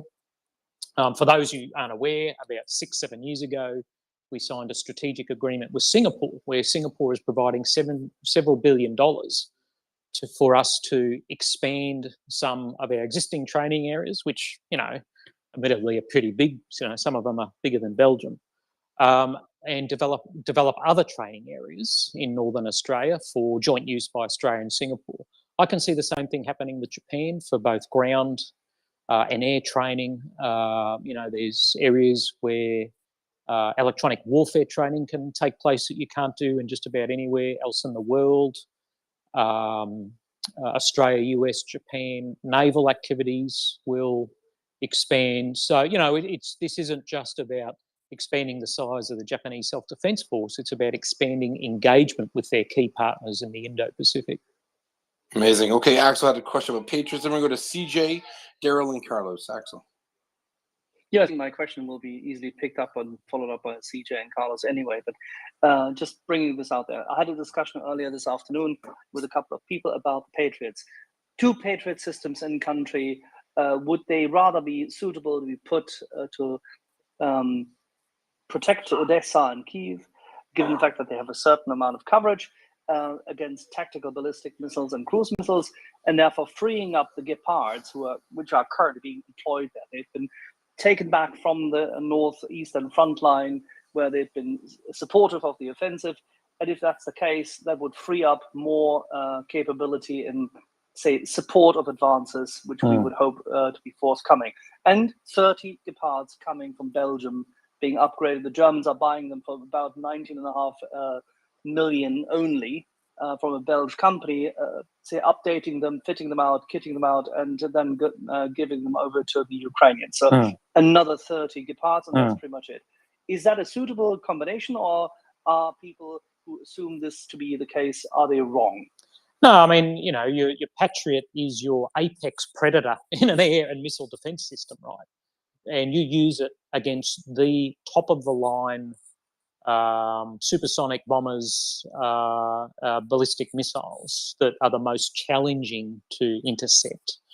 That's what Patriot is for. You don't use a $1 billion Patriot battery against a $50,000 Iranian drone. I mean, that is just idiotic. You layer your air defences. I mean, this is, you know, a pretty simple principle that's been around since the Second World War. You layer your sensors, you connect them into a command and control network, and then you have a range of engagement systems of short, medium, and long range of different sophistication. You know, the Gepards have been an amazing system for Ukraine. Once again, you know, Germany provided a whole lot of these things. They have been superb in intercepting things like these Iranian drones and other drones as well. And they're the right system to do that. Probably never imagined for that, but boy, they have been superb at it. And the Ukrainians have been very open in their praise for them. But things like NASAMS, things like, you know, Soviet and Western shoulder-launched anti-air missiles are part of that system. I think there's a couple other European systems, IRIS-T, shouldn't forget that, also a very sophisticated apex predator in the air defense system. So, you know, Patriots kind of are your top-of-the-line system to intercept top-of-the-line Russian systems. You know, and I would love to see a Russian bomber shot down by one of these things, or more than one. Now, the Russians don't have the courage to fly their manned aircraft over Ukraine, but you know, they're the kind of things that hopefully Patriot will be interdicting and bringing down bombers with multiple cruise missiles on them. Amazing. CJ, Ranger Danger, go ahead. Thank you so much. General, thanks for coming back. Back in May, I asked you a lot of questions about the Bilovarivka wet gap crossing, which of course went so terribly wrong for the Russians. You know, we've seen a lot of military analysts say that the past month has been a stalemate since Ukraine only liberated 70 kilometers of territory back. However, in the last 2 weeks, we've seen headquarters strikes on multiple Russian armed units, probably almost 20 different strikes, of course, with Makivka in there as well, killing maybe, you know, thousands of Russians. To me, this is a more significant victory for the Ukrainians than even, you know, stopping one BTG in his tracks. I was wondering if you could give us a better assessment of what's going on for the past month and maybe the next month as the lines don't move. Is it really a stalemate in your mind? In short, no. You know, a military strategist, you know, and strategist infers having a long-term view, who says, oh, we're in a stalemate, probably isn't thinking through the entire problem. We're in a phase where the tempo isn't as high as other times, but that is normal for wars, right?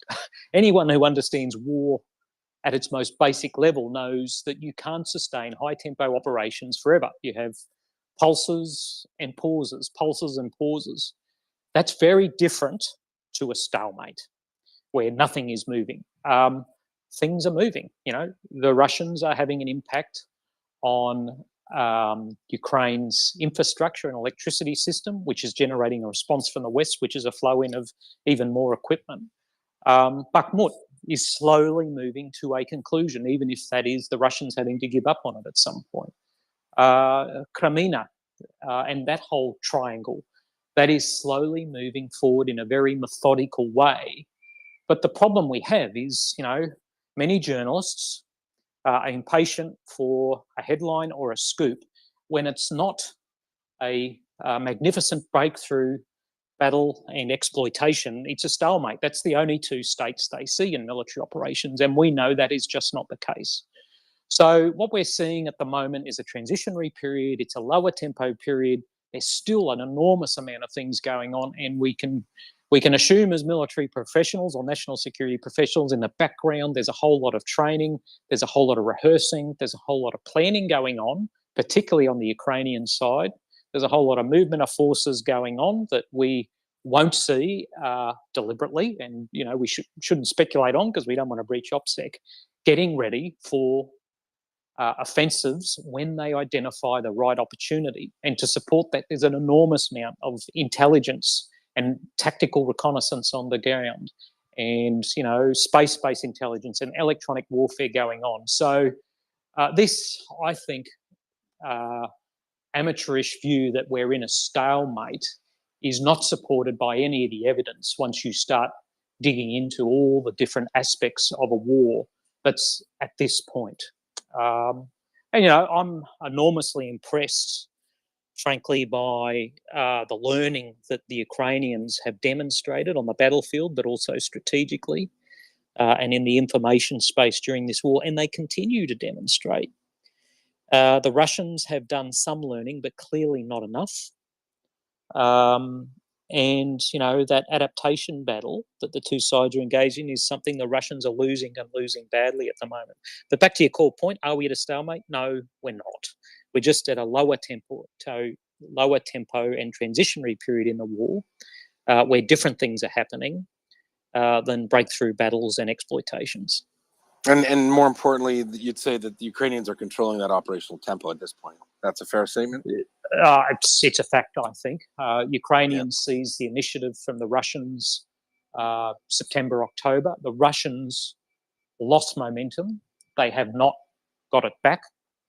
And, it will be from here on the Ukrainians who will determine the timing and location of significant offensives.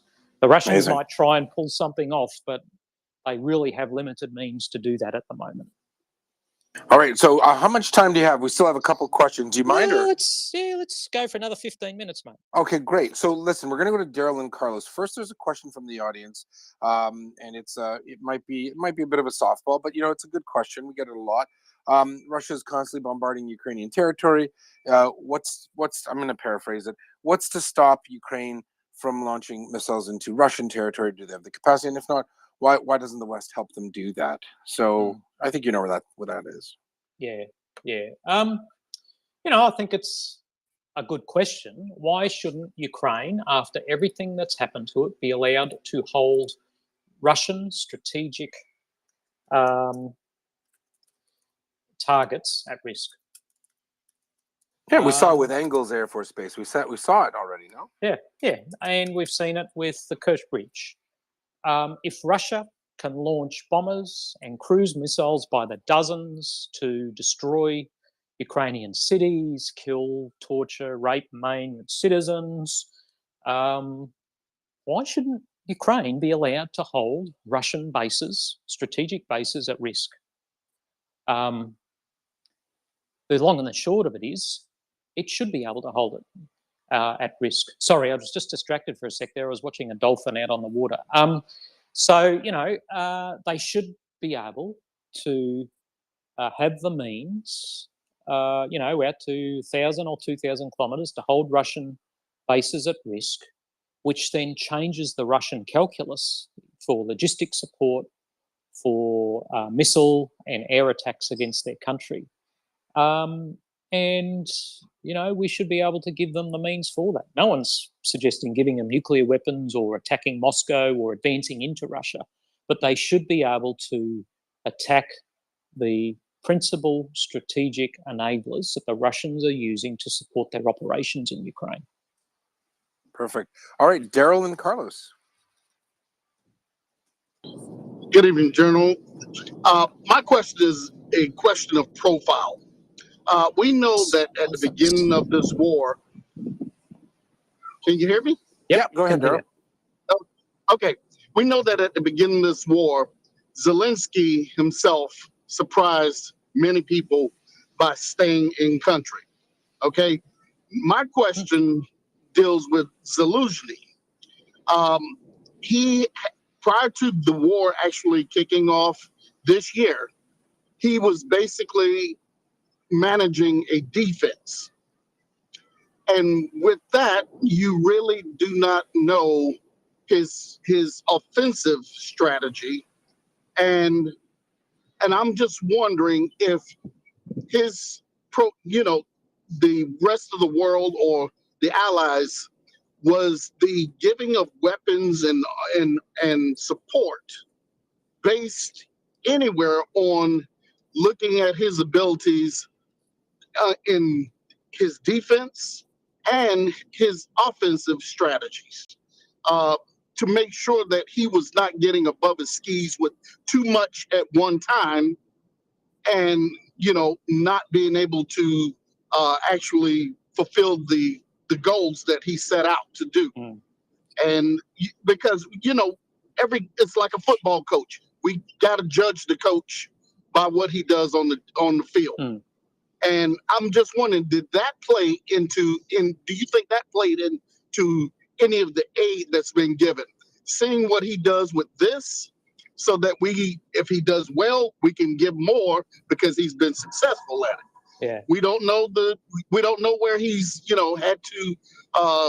We don't know his failures because there's a lot of secrecy behind that because we are at war. So, and I'm just wondering, do you? He's got, I think his mic cut off there. That's Yeah, right. try I've got that. enough to answer that. Hey, Yeah. so I'll admit a bias here. I think Zaluzhny has been a superb commander-in-chief. Has there been failures? Of course there has. I mean, every military commander in history, the great ones at least, fails sometimes. But I got to tell you, during this war, the Russians have had multiple commanders-in-chief and the Ukrainians have had one. And there's a reason for that. Firstly, he clearly ensured his military was ready for this. The actions in the last couple of weeks before the Russian invasion, where he dispersed forces, probably saved his country. And, that's not an inconsequential achievement. Secondly, the reason why he has been superb is he clearly has a good relationship with Zelensky and the government. And that is such an important role for a commander-in-chief. He has enough freedom to do what he needs to do. He has enough influence whilst also doing what he's told. And getting, his government to get the right resources for his government. Remember, it's not Zaluzhny who goes out and solicits aid. It's his government, but the government does it based on his advice. And third, I think he has fought a superb defensive fight over 10 months whilst recognising where opportunities are available for offensives and preparing and mobilising a large Ukrainian armed force.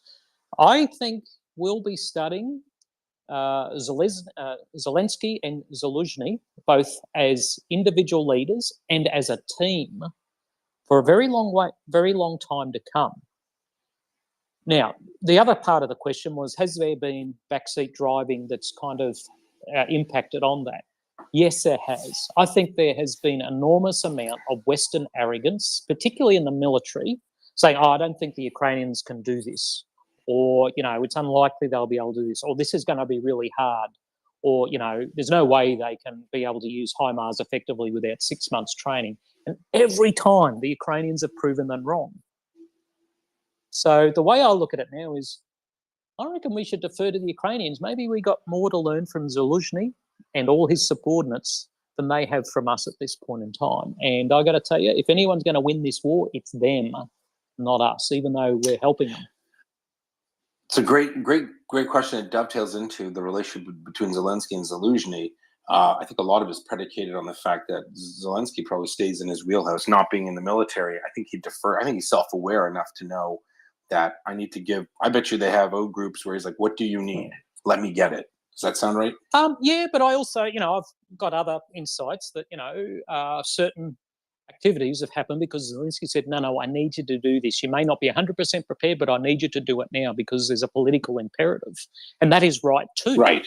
I mean, when you think, what Elliot Cohen calls the unequal dialogue in civil-military relations, the military gives their best advice, but at the end of the day, the final decision, but also the final responsibility rests with the president. And I think as much as Zelensky may stay in his wheelhouse, I think he has learned about his role as a president who is leading a nation at war. And, that interplay between military and civil, given his also military responsibilities, has been really interesting and will be something to study moving forward. I think civil-military relations over the last couple of decades have not been studied close enough, other than, is the Pentagon providing troops for suppressing a bloody insurrection in Congress? I mean, there's a deeper study of civil-military relations that we can use Ukraine as a case study for. Fair enough. And just one last question on that, then we'll go to Carlos. Sure. So your time is limited. Maybe, this is it's important to a lot of, junior officers and field grade officers on your level when you see what's happened so far in the war. Maybe you could explain to the audience who don't know the concept, and you talked about mistakes and errors being made, but can you talk about the assumption of risk and the level, because again, no one gets it right 100% of the time, but isn't it really, is the art of that not somewhat dependent on your ability to understand risk and to assume it and have a proper threshold for the types of risk you assume? Yeah. Can you speak to that? I think one of the unfortunate things over the last couple of decades of military organizations looking at businesses and how they do risk assessment and management, I think it's unfortunate for a few reasons. Firstly, all modern business management actually came out of how the US managed its military in the Second World War. So all business management has a military precedent. Secondly, business risk is totally different to military risk. No one in business is subject to unlimited liability. No one. So the way they conceive a risk is very different. And the third reason it's unfortunate is because we've always done it anyway. We just haven't called it risk management. So, I'm sure at Kingston in Canada and West Point, as we did at Duntroon, one of the first things you learn as a junior officer in training is appreciation of the situation, where you essentially doing a correlation of forces for every event. And in doing that appreciation, or, eventually called the military appreciation process or a correlation of forces, you are looking at the objective and you are looking at your force as an enemy. And you are inherently assessing whether you can do it with what you got, the amount of risks that you take, how you mitigate that risk, whether it's through security, through fires, through deception, through aggressive action, all these kind of things. We've always had risk assessment, risk management, risk mitigation. We just haven't called it that. And appropriating fancy business language, which generally is unhelpful, I think subverts many fine military approaches to thinking that have been around for a very long time, but every now and then you might need to update. But I don't think business thinking more broadly is helpful in a military enterprise, just because the values systems are different. The unlimited liability is present in one and not the other, and the incentives are totally different. So, I always defer to military appreciation processes rather than business risk management processes, because I just think the military are better at it. Okay, well, here during our estimate process, like when we do like risk management, I didn't mean it in the business sense. I meant it in the assumption of risk based on you have a mission, and you're for example, you're trading speed for security. Yeah. You're assuming the risk of security. That's what I was kind of getting at with respect to. I get all that, but I think a lot of people have been infected by business thinking when you talk about risk management, and I don't think that's helpful. Fair enough. Okay, Carlos, over to you, and then 122. Perfect. Yes. Actually, when you said you were distracted by the dolphins, for a second I was confused because I had a dolphin outside of my window, and it was a MH-65, the Coast Guard. Oh, right. Well, I can confirm for you it wasn't a dolphin. It looks like it was a whale now. So you're just showing off. I have a raccoon fighting a skunk in front of my house, and you're talking about dolphins. See, I'd love to see a raccoon fighting a skunk. I'm not sure who'd win that one. Both lose. The smell is unbearable. Trust me. Real quick, I was going to make a comment. You talked about the EW thing, and some of the best ranges that we used were actually on Delamere, by the way. Yep. That's a pretty important one. Pitch Black was with exercise in particular was part of, but that was great. And so I'll kind of pivot that to the kind of my question. So the error piece of this, I listened to General Deptula the other day, and we keep talking about the future capabilities we want to build, and really the Ukrainian Air Force wants to build for itself, right? Them as being a warfighter in the future using NATO aircraft, modern fighter aircraft, which would give them obviously open up air support, right? And also air denial, which they've already been doing with what they have. And this is where this part of the air defense, we've talked about how obviously they've been countering the UASs and all these other munitions, but really they've also denied the air to Russian fighters, at least, in most of their territory, which has been great. The second part of that, and we talked about, you kind of mentioned this, but straight up not allowing Russia to have sanctuaries, right? These sanctuaries that they have for their air power at this point, they can basically go back there and just kind of lob things and be untouched for the most part. We've talked about the few things with angles. So I guess my question really is just, as a proponent of giving them modern aircraft, if things keep protracted in the future Ukrainian Air Force, if we give them those assets, what is your feeling on how they would be, be able to contain Russia in the future and also change the nature of the war as we see it right now? I think the air war is something that is understudied in this. And I think there's a couple of reasons for that. One fairly innocent and one more malign. The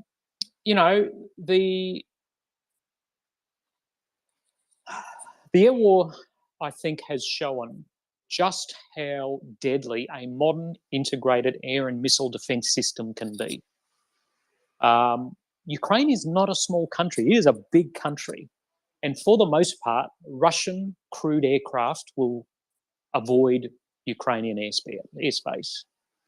I'm seeing a lot of lessons documents on land combat operations, lessons from this war, but I'm not seeing a lot from Royal Australian Air Force or the Royal Air Force or the United States Air Force on this topic, which I think is really interesting, because I think some of the lessons of this war go against some really big targets, some really big systems that these air forces think are part of their theory of victory in the future. I don't know whether crewed aircraft will be able to penetrate a really sophisticated air and missile defense environment in the future.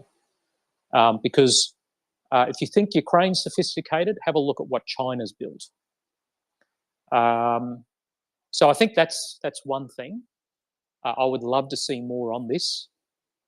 And not everyone can afford to buy hundreds of B-21s, and even they would have, I think, problems. So I think that's been a really important part of this war that has been understudied, not neglected, but it needs more attention.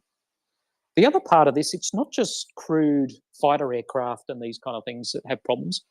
I don't know whether crewed attack helicopters are viable in the future at all.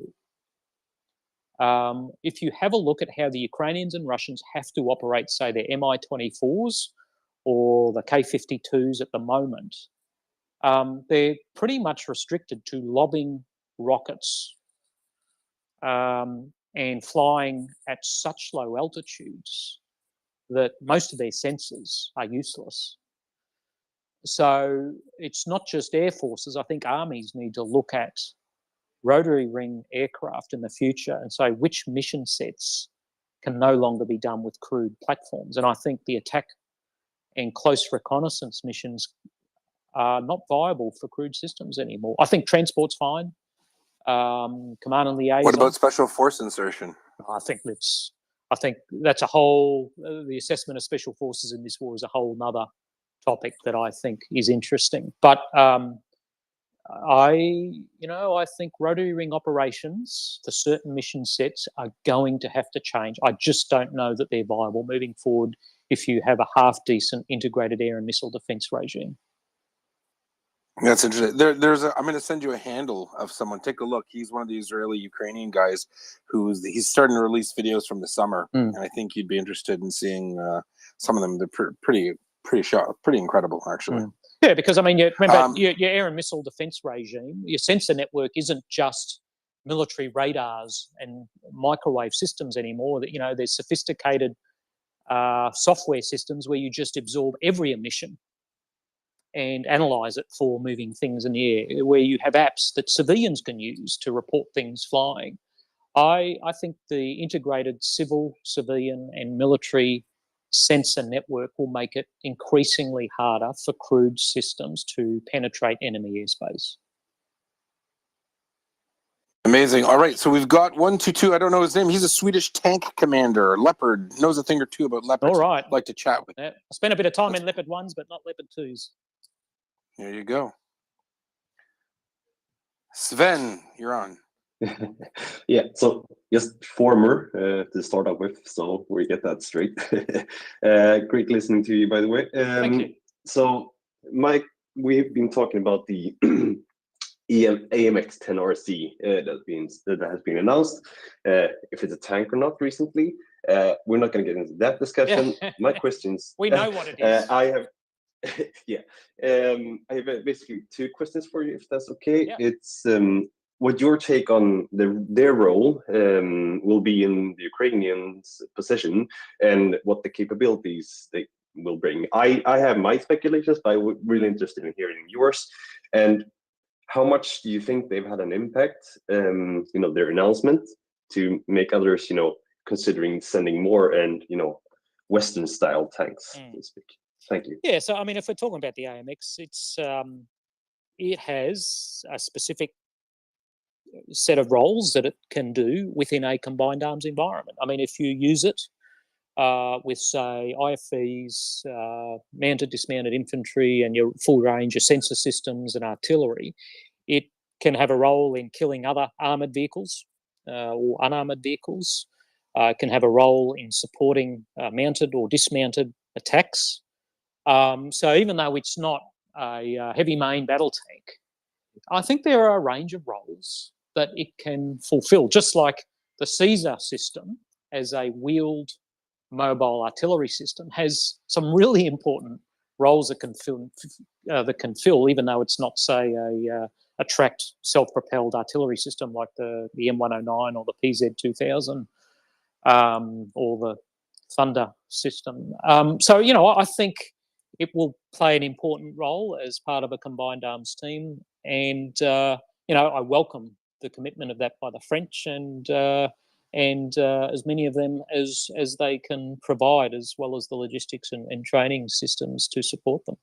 The next steps, should the West send tanks? Yes, I think all of us are agreed on that.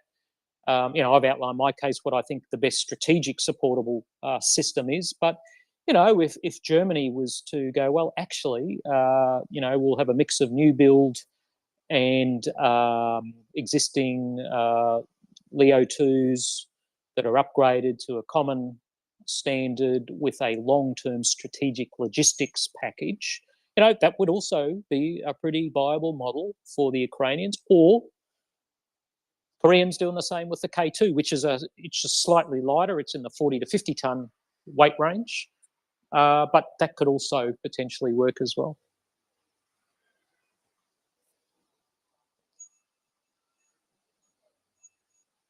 All right. Yeah. All right. Wow. That was a big 83 minutes, mate. Yeah, well, thank you. We really appreciate it. Anytime, I'll send you, if you want, I'll send you that handle. He's quite an interesting character. No, yes, please. He Please actually, send that through. He lost his eye in an attack. Oh, I'm sorry to hear and that. He was and he was recovering in Ukraine. Then he went to Israel to get checked up, and then he came right back. Man, that is told us some great character. Oh, and he, it's funny. He said, some people said, sorry about your loss, or what. He said, oh, it's okay. I have another eye. And I'm thinking that's the kind of guy they need over there. Hey, well, look at Douglas Bader. He became an ace with no legs and lost an eye. So, character's a big deal. Yeah, no, and he's the one. You know, it's funny. He said, sorry, and I should tell you this, and I wanted to let you go with this last thing of the Israeli reservists or soldiers that are fighting over there. He said it's about a 50-50 split. Half of them are from formerly Ukraine, from the SSR there, and the other half are Russians. Wow. It was really interesting. Isn't that amazing? Yeah, he said his wife is a Russian Jew. He's a Ukrainian Jew, and he said, yeah, my wife, they all hate Putin. He says 85-90% of the community is very pro-Ukraine, even if they're from Russia.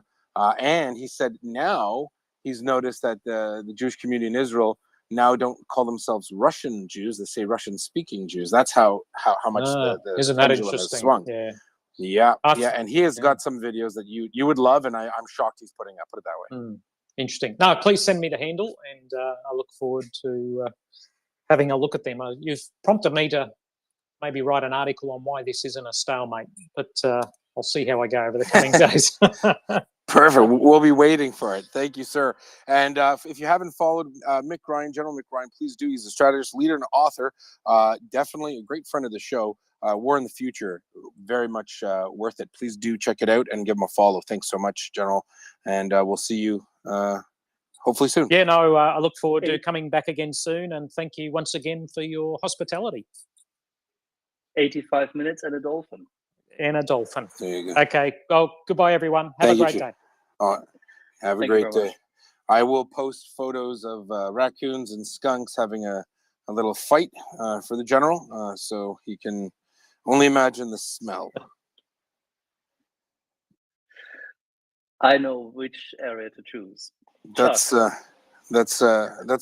benefit of living in the great white north we call Canada because of the snow, of course. And now we have Chuck. Welcome. Mute your mic, Axel. You're horrible. I was just laughing. I know why you're laughing. I know why you're laughing. Chuck at least has seen dolphins like I have. I don't need to see a dolphin. All I know is I don't like dolphins because people who see dolphins usually live in places that are nicer than me, and I have no interest in it. And I'm done. No, I'm just kidding. Must be nice. Chuck, speaking of dolphins and seals and things yes, in the water, but also here you raccoons are. fighting in our trash cans because we have both seen that. And I'm surprised. Chuck, the do they general's not seen have a lot of war, raccoons in but the he hasn't States? seen what we've seen. Yeah, Raccoons. do they not have raccoons? I mean, raccoons in Canada are like, I don't know, like stray cats in South America. Like we have raccoons everywhere. I like the way you carry the trash out and they're sitting in your driveway and they just look at you like, what? Yeah, and raccoons aren't very bright, so they look at you like you're the problem. And what are you doing here? They make all sorts of weird noises. But well, anyway. that was great listening to General Ryan. He is, he is an amazing guy.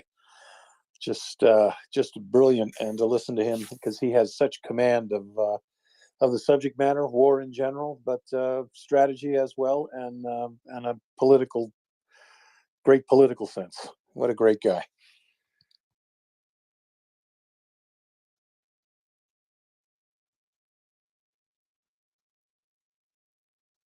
All right, Chuck, can you hear me? I can. I think everything went silent. Okay, for a minute. everything went silent for a second. Axel, who knows, is probably making his third Wagyu steak. Sausage. There you go, a piece of sausage. Amazing. Jesus, Murphy. It's like he lives in a restaurant. Okay. Yeah.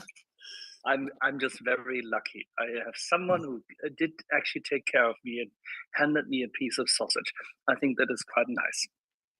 And they didn't hand it to you with a slingshot, so that was good too. Yes, and it also didn't come with a bill. Oh, we are lucky to have you with us, sausage and all, I think. Yehuda, shall we do some bullet points?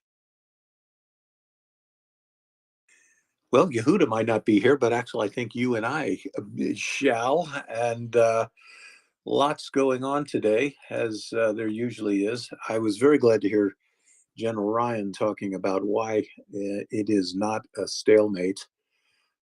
We'll get into that, I think, a little bit as well. But I would just And everyone thinking about that, imagine that the Russian armed forces are basically a bulldozer pushing against a giant building that it can't move. And the longer it pushes and pretty much goes nowhere, the better that is for us, because they are burning up commodities, men, material, and everything else. And they're not really doing all that well with what they have and who is leading them.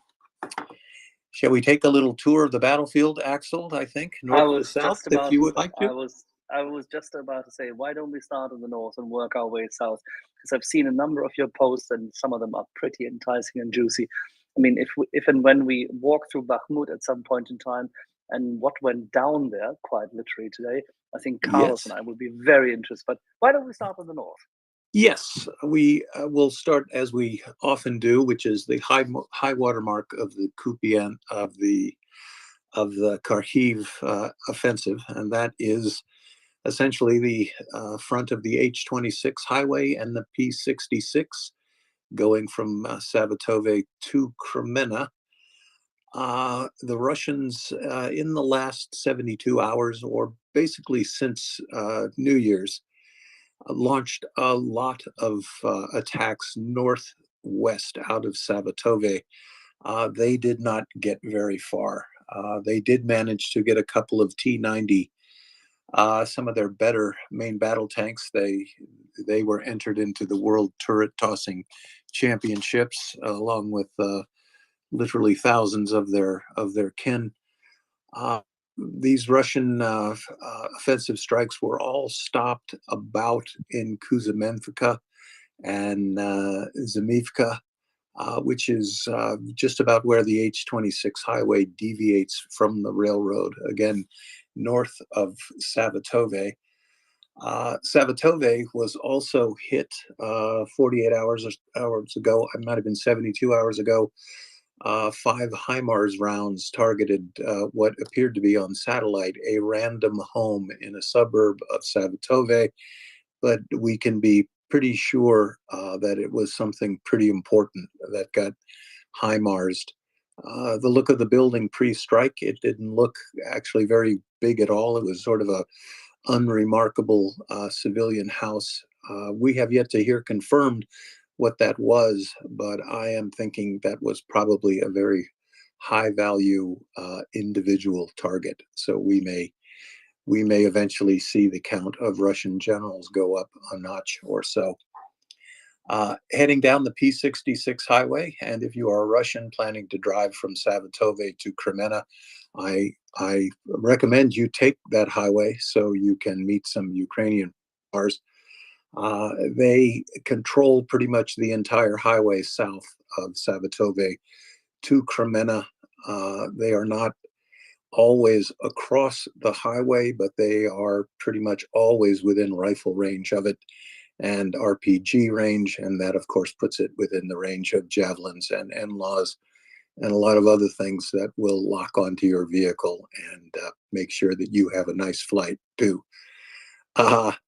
Coming south, the P-66, it takes a little bit of a southeasterly jog, as we all know, and that is the point at which the Ukrainian forces have crossed the P-66 highway.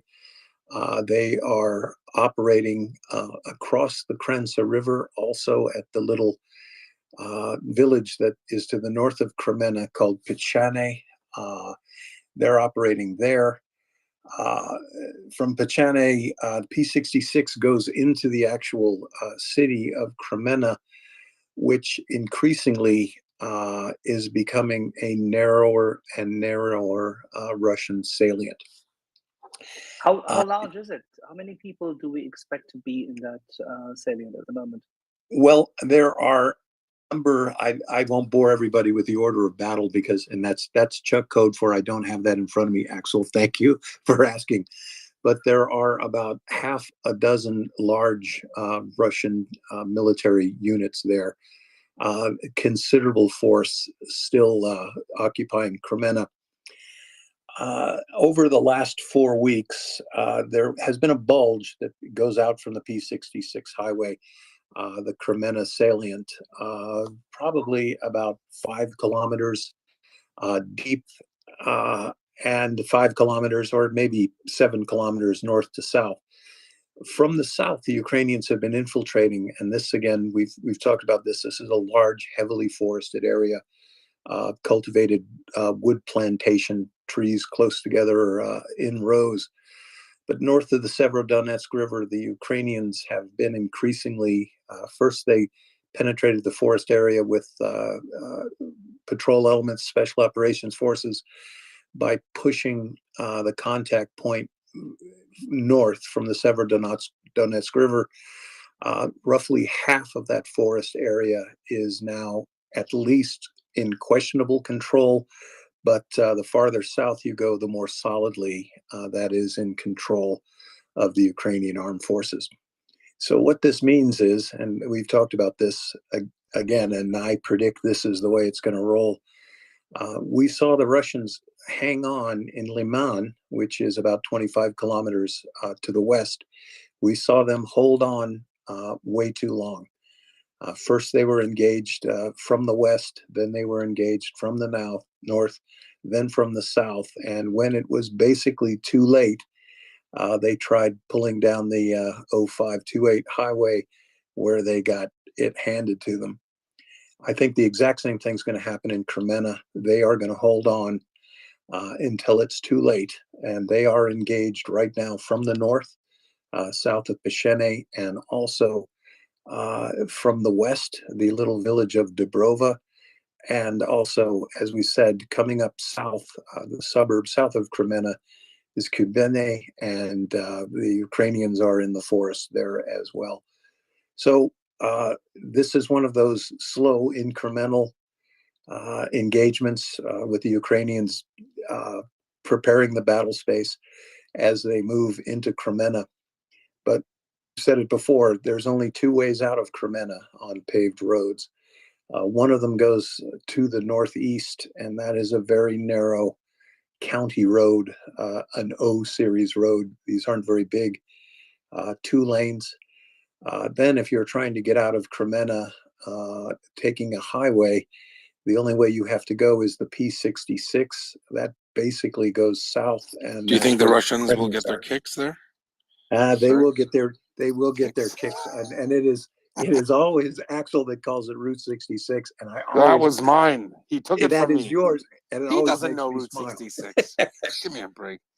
They know it's Route 66 to them. No, Chuck, this young man from Canada, he's such a nice man, is he not? He's okay. I owe him I'm lunch right. still. Actually, I'm still trying to That's get true. get that lunch. Yehuda, We'll do it. Yehuda, I've been listening to this before you were born. You're like 2 years older than me. What are you talking about? You're listening to. You're probably in little baby lederhosen when I was born. So relax. Yes, by the way, red lederhosen. There's photographic evidence. I'll share that when we're on Crimea. Please don't.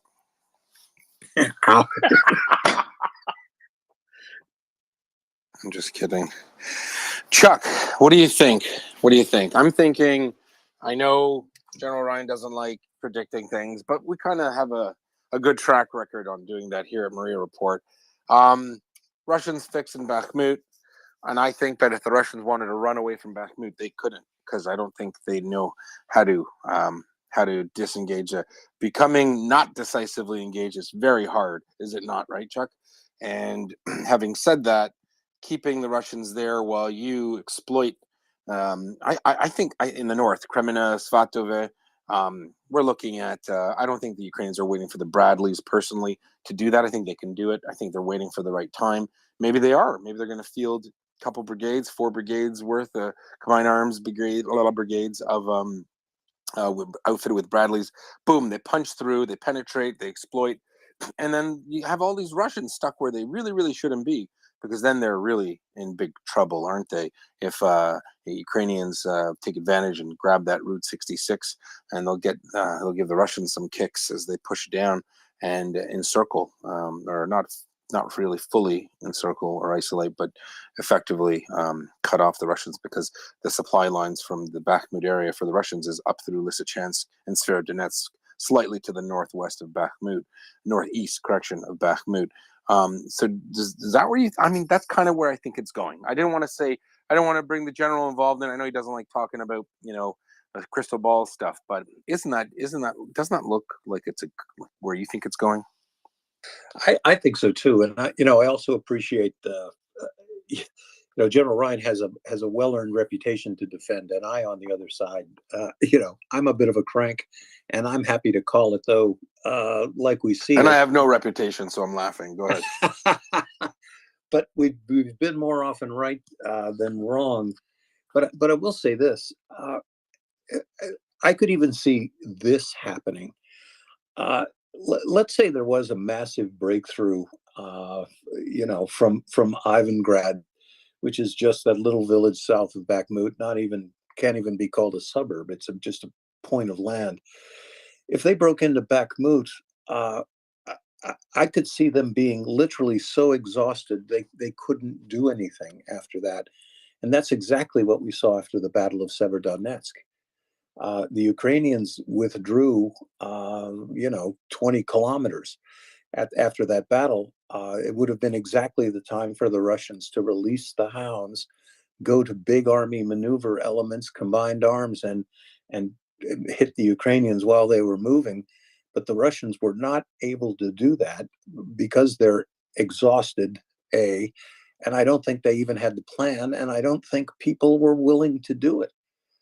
And it's also a bit of the fact that the Ukrainians dictated their withdrawal, so they did so. They did. It was not a spontaneous. We've been handed our butts here. We talked about that. The Ukrainians very, very much lured them into that three-dimensional battle space, and then had their way with them for as long as they wanted. And they opened up the Yardy on them, final call for protective fire, and boom, they bounced back one big tactical bound. It was perfectly done and planned, of course, in advance. And Bakhmut, in a lot of ways, is similar to the Severodonetsk battle, in that the Ukrainians, of all the places to give fight to the Russians, to give it in Bakhmut, where again the Russians are so fixated on gaining this city that the Ukrainians have rope-a-doped them into into fighting in this confined space. And if you've ever seen the movie 300, folks, you know that you can be outnumbered by your enemy, but if you're fighting him in a closet, he can only send 2 or 3 guys in there at a time, and you can have your way with him. And that is what's going on in Bakhmut. Unfortunately, or fortunately, Russia does not care about the number of men they're losing. They are literally feeding convicts into this fight. And that is another reason why, should a breakthrough occur in or around Bakhmut or to the north or the south, these Wagner convicts are not going to be able to mount a pursuit. They're not going to be able to exploit a breakthrough. And anything Russia brings to the front to exploit tactical change in Bakhmut is going to be hammered by Ukrainian artillery. And that's been this whole war in a nutshell. Amazing. Axel, I'm just going to answer some emails here. Sure, no issue. I mean, we can walk through the remainder of the battlefield, and I can pepper Chuck with questions. But we're not going to go through the order of battle. Chuck, which area do you want to go next? You want to circle further down to Solidar and Bakhmut, or where do you want to go? Well, we can talk about the Su-25 that was shot down in Bakhmut today. The Ukrainian General Staff resumed its nightly brief after an absence of a couple of days. We absolutely have confirmation of this Su-25 being shot down. The pilot, apparently, first reports indicate that the Ukrainians may have captured the Russian pilot. And interestingly to me, an Mi-8 helicopter was also shot down in the same reporting period. And whenever a SEAL hears about a combat strike aircraft being shot down and a helicopter being shot down, I always think that somebody tried to rescue somebody else and got shot down. But as far as I know, and don't hold me to this, I have only 2 sources, and that's not enough. But I think the Mi-8 might have been shot down in the Kremenna battle space. But we do know that they lost an Su-25 today. And the other thing that happened, the Ukrainian Air Force launched 15 strike missions today. That is all over the battlefield, but that is pretty good. It included, of course, their own Su-25s and their own attack helicopters. And at least 4 of those airstrikes were against Russian forces in Bakhmut. So again, if you present the target, Ukraine is going to have a shot at it. And it's unique because it's not so often that they actually got hold of a proper Russian attack aircraft. If you don't mind, Chuck, may I ask a question to Carlos, our active pilot in that regard? Absolutely. How difficult, Carlos, would it be for the Ukrainian air defense to take them down? And what on earth did the Su-25 do there? Yeah, so from what I've gathered, they're definitely not I'm talking about the Russians here, are not supporting with close air support. They are dedicated strikes, meaning that they take off more than likely with a target, and they go and they deliver the munitions, I should say, and then RTB. So they're not in coordination with the ground scheme maneuver. That is kind of driven from the doctrinally what we've seen, as well as the way we've seen them perform in Syria, as well as we've seen them perform here. So I just want to throw it out there first. In terms of the other engagements, I don't know what they shot it down with, but if either way, if it was a surface to air missile that was one of their S-300s, that would be obviously a Bravo Zulu, because that means that they're bringing those closer to the front in order to have air denial over that particular battle space. And if it was with manpads, also Bravo Zulu, because they're being driven to a low altitude environment, which is advantageous to the guys on the ground to be able to engage them, so that's another thing, being a professional military, that should not happen, but it is. I did hear about the helicopter. I don't, obviously, Chuck, I'm with you, thinking the same thing, but of course we don't know what we don't know. But I definitely, that's kind of what I'm thinking in my mind. It's the engagements are a lot easier because the Russians are pressing too far in, either because of complacency or because the Ukrainians are creeping ever closer with their air defense and the ability to deny that battle space a little bit further beyond the forward line of troops. Yeah, and I think we'll feed this data to you, Carlos, as well, because your comment here is critical. The location of the Su-25 going down is near a place called Veselodolnya. It's within, on my map, it's within 2 kilometers of the forward edge of the battle area near Ivangrad. So this is right in the belly button of the Bakhmut fight. I haven't yet seen a video of the shoot down, but I did see video of the crash site, and it looks like the aircraft came down in, I'm looking at like there's hooches and houses and that kind of stuff. So that's my guess. There is, we're talking man pads, because it looks pretty close to the pointy end. Would you kind of think that way as well? Yeah, I'm thinking man pads myself. That's what I'm thinking. But I'm thinking that they're down there because of the S-300s, if that makes sense. So they're kind of both. It's an integration, regardless of what happened there. Oh yeah. And the other thing I'll point out, folks, is the Su-25 is essentially, it is the analog to the Warthog, and it is a tough little airplane. And at least a dozen Russian aircraft that I can remember so far in this war have landed without an engine, with half a wing, trailing parts behind them in the atmosphere. It's pretty hard to shoot one of these things down. So getting a good kill with the man pads. The other thing that's probably happening,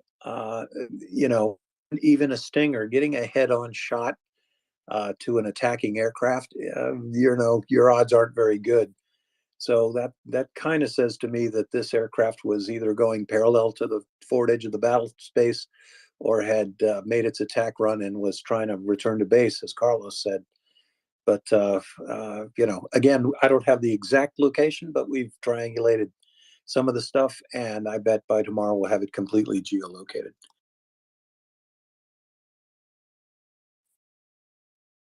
All right, so let's move forward. What else happened around Bakhmut today?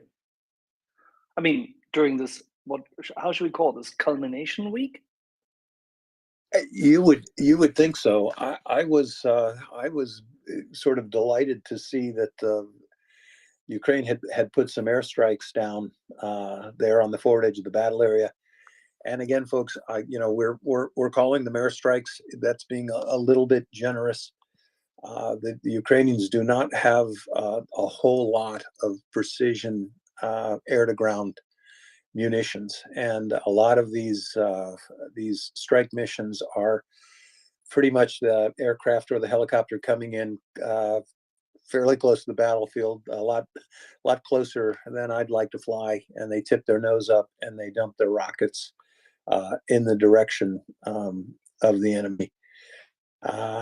We had over the last couple of days, the Russians have actually made some gains in the northern part of the urban area across the T-1302 highway, but these are going back and forth, and we've sort of seen this throughout this battle. The front line goes back about 1 kilometer at a time, forward 1 kilometer at a time, but the lines basically stay conforming to the terrain. For example, the line of the railroad going south out of Bakhmut, by the time you get to the Makikov Pond, there is a line of bluffs there. The Russians haven't been able to get past that. They have gotten past Andriivka, but again, there is a canal there, and the hills are completely appropriate for masking Ukrainian artillery batteries. So whatever the Russians take, they have to pay for getting there, and then they have to pay for when they're camping out.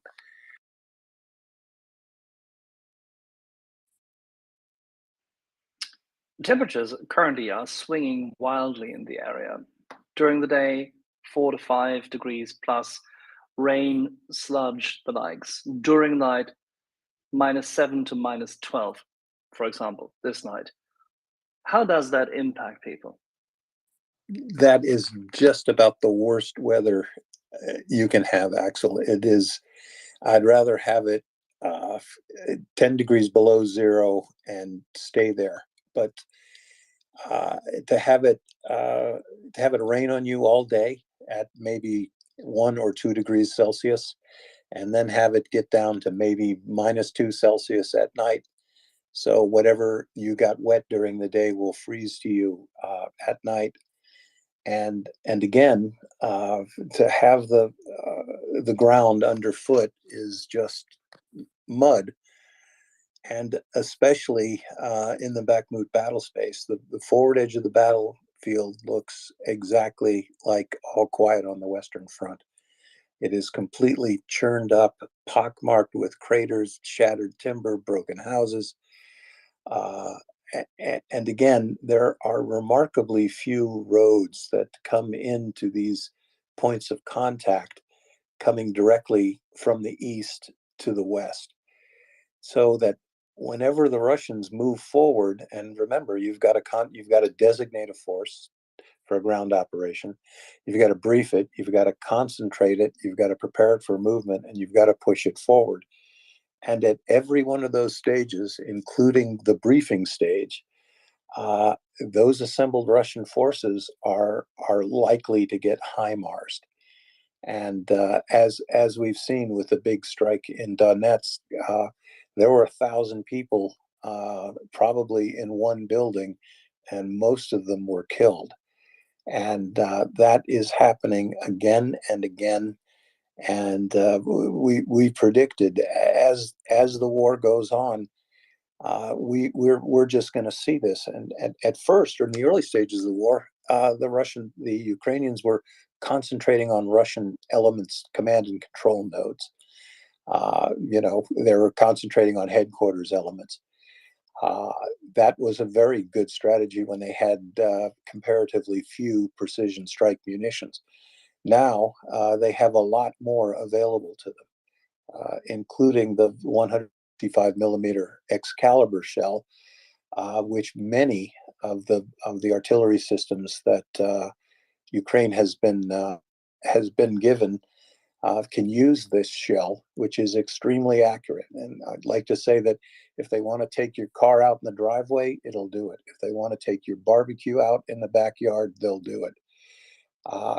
And again, although Ukraine is provided with the finest overhead imagery from orbital platforms and high altitude radar, they're getting state-of-the-art NATO intelligence, and that is not only just augmented, but I have a hunch that one of the primary sources of this targeting data is and will remain Ukrainian partisans.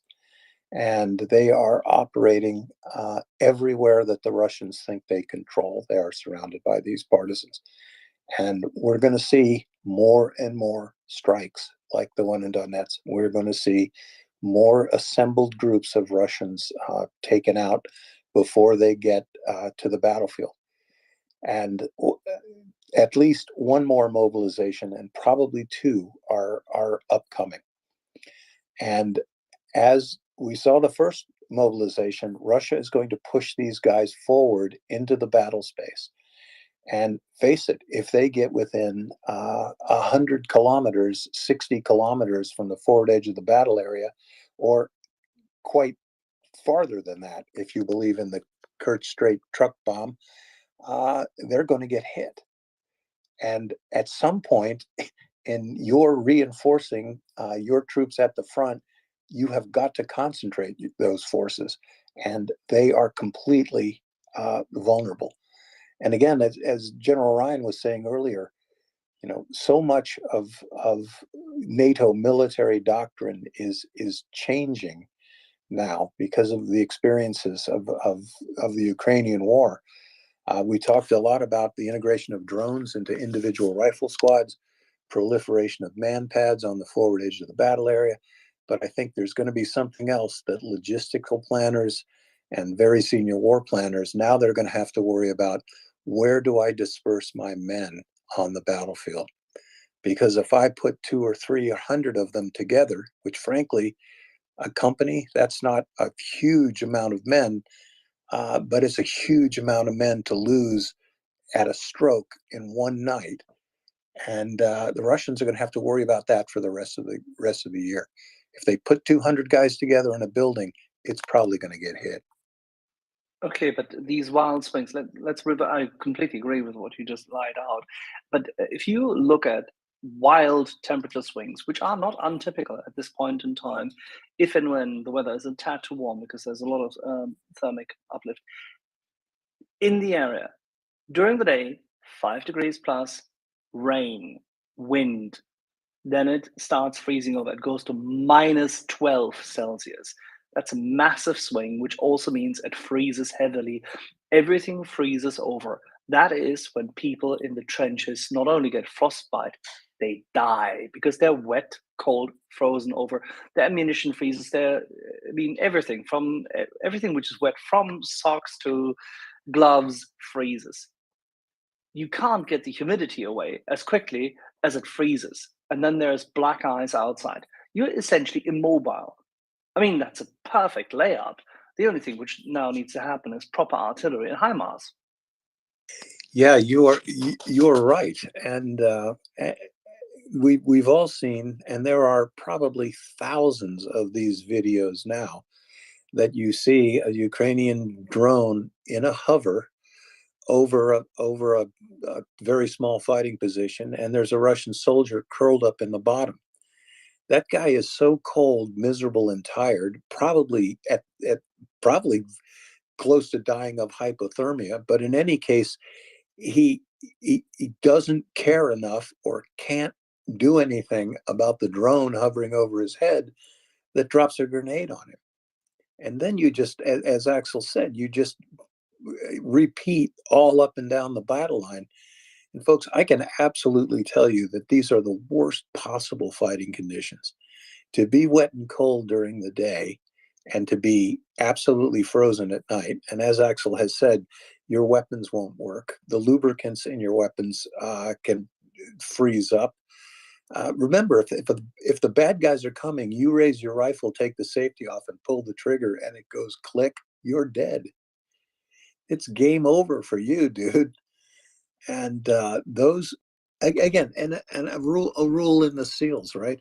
We have 3 minutes without air, right? 3 hours without shelter. And what I mean by that, 3 hours in those kind of conditions that Axel was describing, your ability to move, your ability to defend yourself, your ability to perform your combat tasks, they go out the window because you're too cold. And even if you are in the fight, you're stiff, you're cold, your gear isn't working. It also has a really bad effect on the batteries in your radio, the batteries in your drone, the batteries in your phones the Russians are facing. I think, Chuck, we just had an audio issue. We did. I had a little ringing bell. Did you hear that? No, I didn't. These ringing bells. I was just about to say to Carlos, and then he also dropped off in that very second, that what you're describing and what you highlighted is exactly the kind of condition which drives people who are already enthusiastic about everything that flies and hovers to join the Air Force, because nobody wants to be in that condition. Look, it's tough being a grunt, folks. It is tough. And this is the sort of battle that it's absolutely a nightmare. Hundreds of Russians are dying a day. It's as high as 750 a day, 760 a day. The majority of those are in Bakhmut, Kremenna, and northwest of Savatove. And again, Ukraine is reporting combat deaths, right? Kinetic deaths. I don't think anyone is taking the numbers of every morning when the sun comes up in Bakhmut. There are dead Russians in those foxholes, especially because it's the Russians who are operating in the forward positions, right? It's the Russians who have the orders to take the city and to keep pushing forward.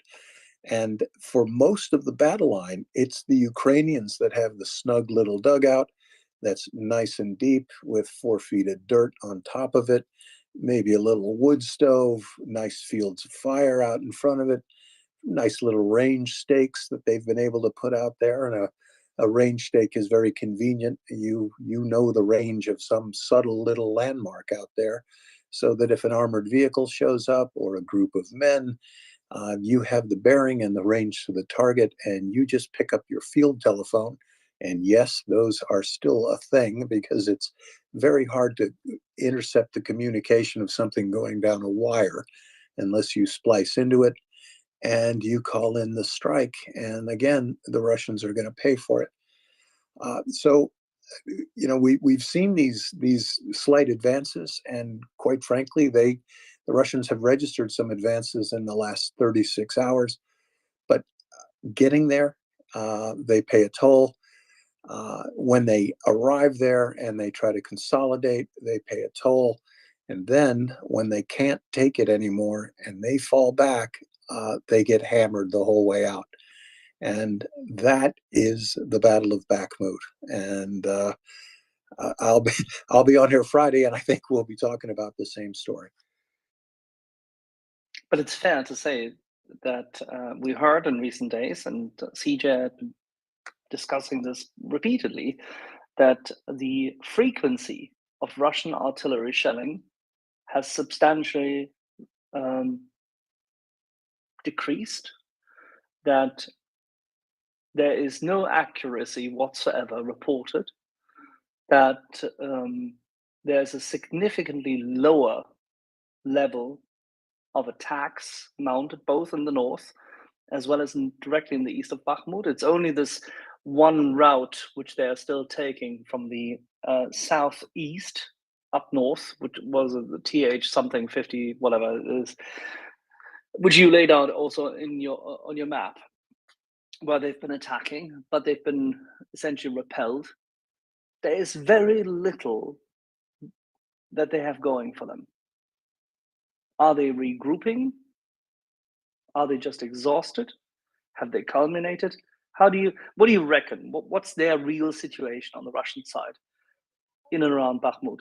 You know, I think they're just going to keep banging their head against the wall there.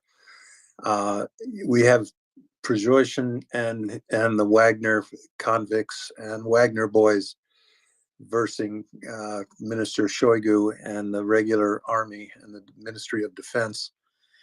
And Prigozhin, he took on this job to impress Putin. And Putin essentially told him, in not this many words, but pretty much, you want to place at the big table, then you deliver Bakhmut to me. Prigozhin's got everything riding on this. He can't fail. And why should he quit? Because it's not his son that's going to die. It's not really even any Russian soldiers at this point. It's just convicts. I'd like to think at some point they'll come to their senses and this will culminate. But Axel, frankly, I just see them. I just see them doing this for weeks. I see them doing it for weeks. That being said, we've got some very smart generals on the Ukrainian side. They're watching the condition of the Russian forces and their dispositions around Bakhmut. They're watching them very closely. They realize the quality of men that are being sent to the front. These guys have very limited military utility. They're suffering terrific casualties. And we've said that the Russian army is probably in no condition to stage a breakthrough around Bakhmut, or should there be significant gains in the urban area, I'm not sure that they could follow up on it.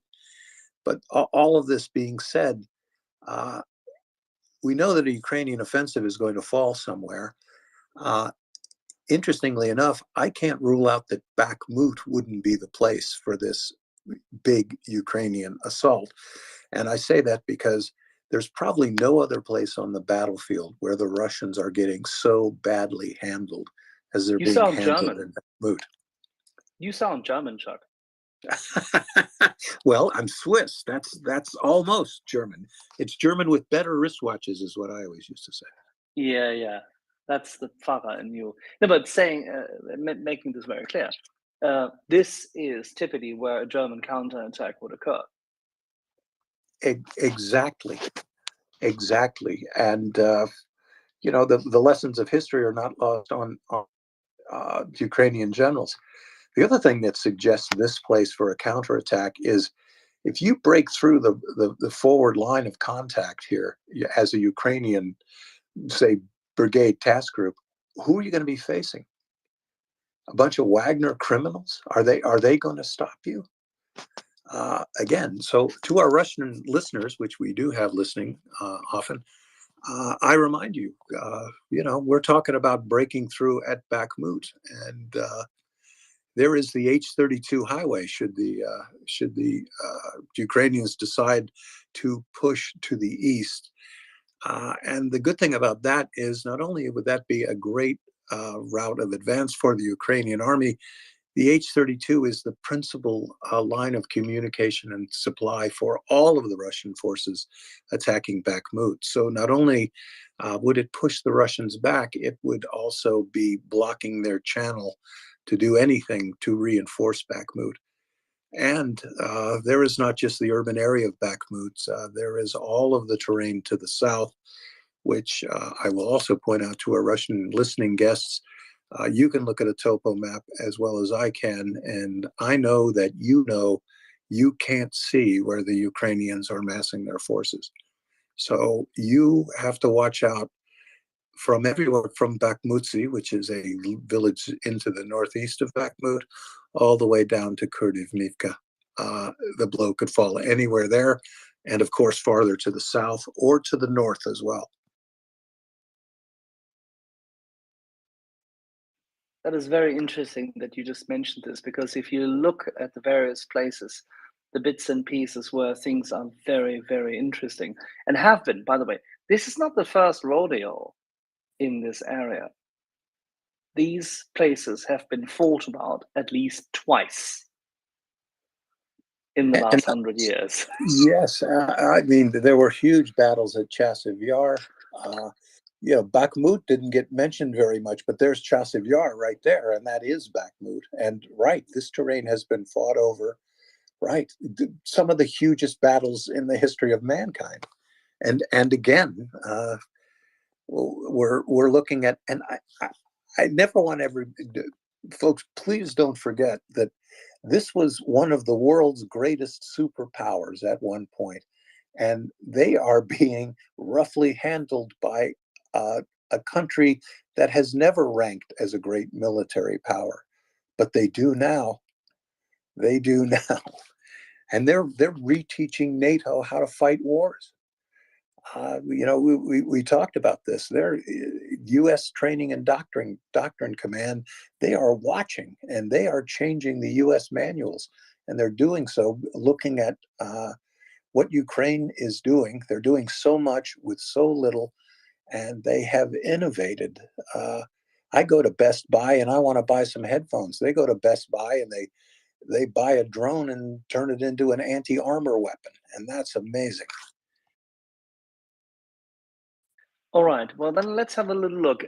If you look at the territory, anything between what is this Kurdivnivka in the south, so we're talking south of Opitne, that's along the line of contact, then crossing over to Kodemar, and then all the way over to Svitlodarsk.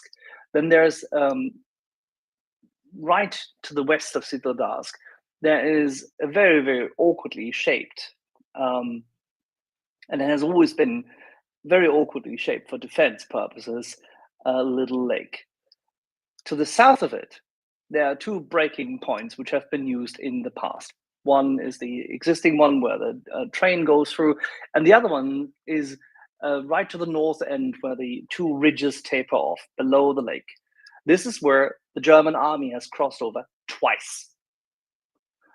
The Ukrainians know this. The path to Lozove and then cutting off Svitlodarsk and therefore eradicating the MO3, which goes from Svitlodarsk to Bakhmut, which is the supply route where currently everything they transport by truck goes. If you can cut them off there, the whole of the Bakhmut offensive breaks. There is no reason why the Ukrainians should not be able to pierce through exactly that line, because they've been hitting the Russian forces on that line, Druzhba, Shumi, and the likes, for now 2 weeks.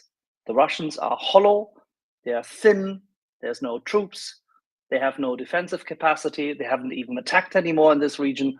So if the Ukrainians have the force, have the IFVs, have a couple of tanks, and have the firepower, and let's say at least 3-4 good battalions of rested troops, nicely trained in Britain, this is where you're going to take them. That's the perfect southern counterattack. And then you need to find another one in the north for your pincer movement. And wherever you do this, with the Svedorivka or the likes, nobody cares. And then you kill them in Bakhmut. You absolutely can. And another thing I always wonder about Bakhmut is the Russian obsession with Bakhmut. In my opinion, and I wish General Ryan were here, but I think he might agree with this. Were the Russians to seize Bakhmut tomorrow morning, the urban area of Bakhmut, there are only 2 points of egress out of Bakhmut. One of them, as Axel was just saying, the M03 goes up to the northwest, and the H32 sort of goes down to the southwest. If you are a Russian and you are putting things on the M03, they get farther and farther from the H-32. That means those two breakup points, they can't support each other. Between them are significant hills and valleys and water courses. So the farther you get down either one of those highways, if you are a Russian, the farther you get from help or mercy.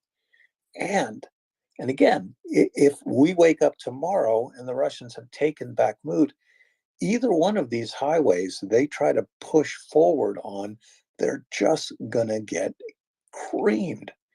Both of these highways are overlooked by high ground. They won't get farther than Berkivka on the M03, and they won't get farther than Ivanevsky on the H-32. So I keep wondering, and I wish a big army guy would come up and tell me why. What is it with Bakhmut? It just isn't going to do the Russians that much good. So from that, we have all deduced this is a political battle fought for political reasons, purposes by a dictator who needs to show something soon to the Russian people, because his special military operation is coming up on its first year anniversary. Remember, this was supposed to be a 72-hour war. The people who made their thrust at Kyiv, this is not an urban myth. They brought their parade uniforms with them, their medals, and they were planning on the victory parade, and it just didn't happen.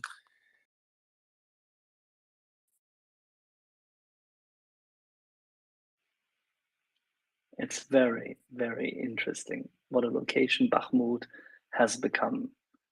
Essentially, the Russians have attributed. Yeah, please. Why do you think, Axel, given the battles that were fought here, looking at the highway systems, and they're not all that different from where they were in 1942, say, the roads are of course better, but this is where those roads came together. Why is it that Putin picked this place, do you think? You're a pretty good political and strategic mind. Tell me why. I don't think that he actually picked it. I think that others have picked it and highlighted it to him, because they believe that it's the only road for them to actually take Slovyansk and therefore take the whole of Donetsk Oblast. They believe that they can take Slovyansk and from there then work their way down to Kramatorsk. Bakhmut has been once the crucible when the Red Army counterattacked. Soledar is absolutely vitally important. As everybody knows, it's the salt mines and the likes, and it has actually economic value beyond anything in the region. So Soledar they do need to take if they want to succeed economically. And maybe for them it's just taking Bakhmut in order to be able to sustain through the winter in January, February, because they believe that they could still actually then find ways to build some kind of makeshift, say, habitation there prior to then, after February, making their way forward. And definitely Soledar would help them greatly in storing a lot of kit, because the mine shafts are pretty well secure. And there's many opportunities how to hide under existing revetments material. So that's why I would, if I were to be in their shoes, that's how I would look at this. But then again, they lost all the time. They completely wasted the time throughout November. They were logistically incapable of mounting a proper attack, and they were doing it the wrong way anyway. So I think they're stuck with it, and now it has become what the French call an idée fixe, of which they can't resolve. Yes. They cannot deny themselves the opportunity to think that they can push through it on the one hand, albeit that there is this lingering thought, I'm sure, that they know that it's nigh to impossible. So they've pushed themselves into a corner from which it's very hard to escape unless somebody changes the general staff, which may be happening, and then says, okay, fine, no, we're going to, what the Germans called once, when under pressure of the Soviet army in the north, called Frontbegradigung, realignment of the front line, which means you retreat and reconsolidate. But, as much as I can see they'd love to get to Slovyansk, but it's 50 long kilometers, folks. And if you're looking at a map that has just even the slightest bit of relief, topography depicted, even if it's just shadows, I'm counting 1, 2, 3, 4, 5, 6 sets of hills. Most That of ship has those, sailed. that ship has sailed. 5 of those hills, bluffs, exactly run perpendicular to the highway, which means that you'd have to fight at every single one of them. And the same thing with the H-32 heading towards, I guess, Pokrovsk, but it might be there in their dream list of places they'd like to visit this winter. But again, got the same topography. It's on the side of the defenders. In this case would be the Ukrainians. And remember, even if you've got a good army that's well supplied and people who want to fight and are willing to be in the first vehicle to leave the tree line, which not many Russians are, you need at least 3 to 1 to overwhelm a defensive position. And if you really want to come home for Christmas, I think you need 4 or 5 to 1. And I'm wondering where the Russians are going to get those sorts of motivated troops. And even though this second mobilization, it's coming, but it takes 6 months to train a soldier adequately. And we've seen in the first mobilization, folks, they weren't trying to screw it up, right? They were trying to do the best they could. They were still dropping guys off in buses in the middle of a field in the rain with no one to meet them, no weapons, no nothing. This mobilization isn't going to go any better because all the troops that are competent enough to train newly inducted personnel, they're all fighting in Ukraine. Yeah, they have a hard time there. Shall we move on from the area over there and go a little bit further down south? Do you have something which you could tell us about Volodar, Zaporozhye, the whole region? Well, there are a number of smaller scale attacks going on. Horlivika, south of Bakhmut, also. Let's see, I'm trying to get in. This is south of a wonderful Ukrainian town called New York. There have been 2 company-sized attacks, again beaten back, going south to another city called Andriivka. I think there were probably at least 5 of them that I know in Ukraine. And again, we've talked about the inability of the Russians to concentrate sufficient force for large maneuver elements on the battlefield. And every one of these 2, 4, 6, 8, 10, 12, 14 attacks that I'm looking at, they have all been company or platoon sized. And that is not a sufficient force. The Ukrainians have shown the Russians company-sized attack is not sufficient to break through Ukrainian defenses, and it is grossly insufficient to capitalize on any breakthrough that the Russians might actually make. So all of these thrusts that we've been talking about, from Savatove all the way south on the contact line to just about to Donetsk, and that is about where the line of battle turns to go basically east to west.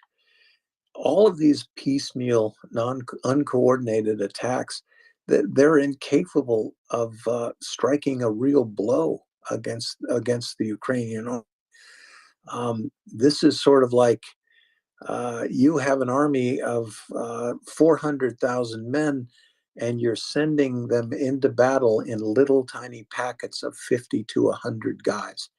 And that's not going to win the war. It's not going to hurt the Ukrainians. It's not going to capture any new territory.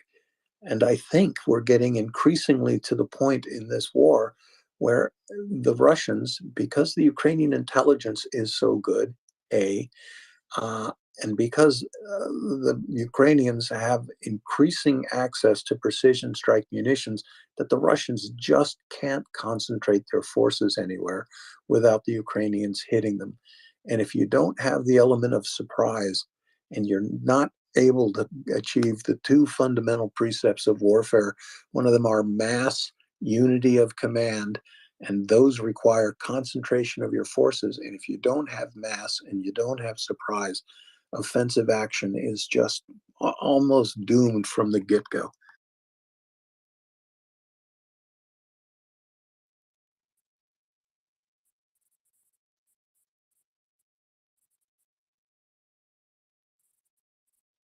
Thank you, Chuck.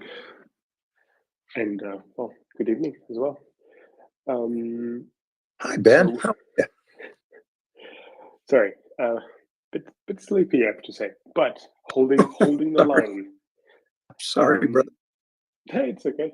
I'm actually delighted to be speaking with you. So I'm sorry, I'm terrible at this. I can barely imagine more than trenches and people shooting at each other.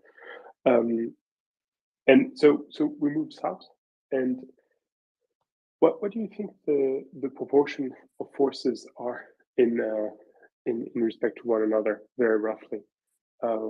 Like, are the Russians, like, because we know for artillery they're investing like 50% of their shelling in Bakhmut, but is it the same? Is it the same for the other aspects of their army, like the sector you were talking about? Would you say it's like undermanned? Well, it's a bit, luckily for the Ukrainians, it's a bit more complicated than just who has the most guys.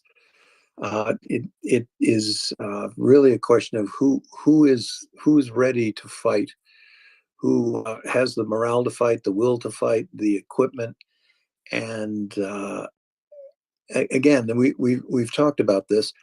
If you're a Ukrainian soldier fighting in Bakhmut, you're not going to be there for the rest of the war, right? You have a set time that you are fighting in that horrible battle space.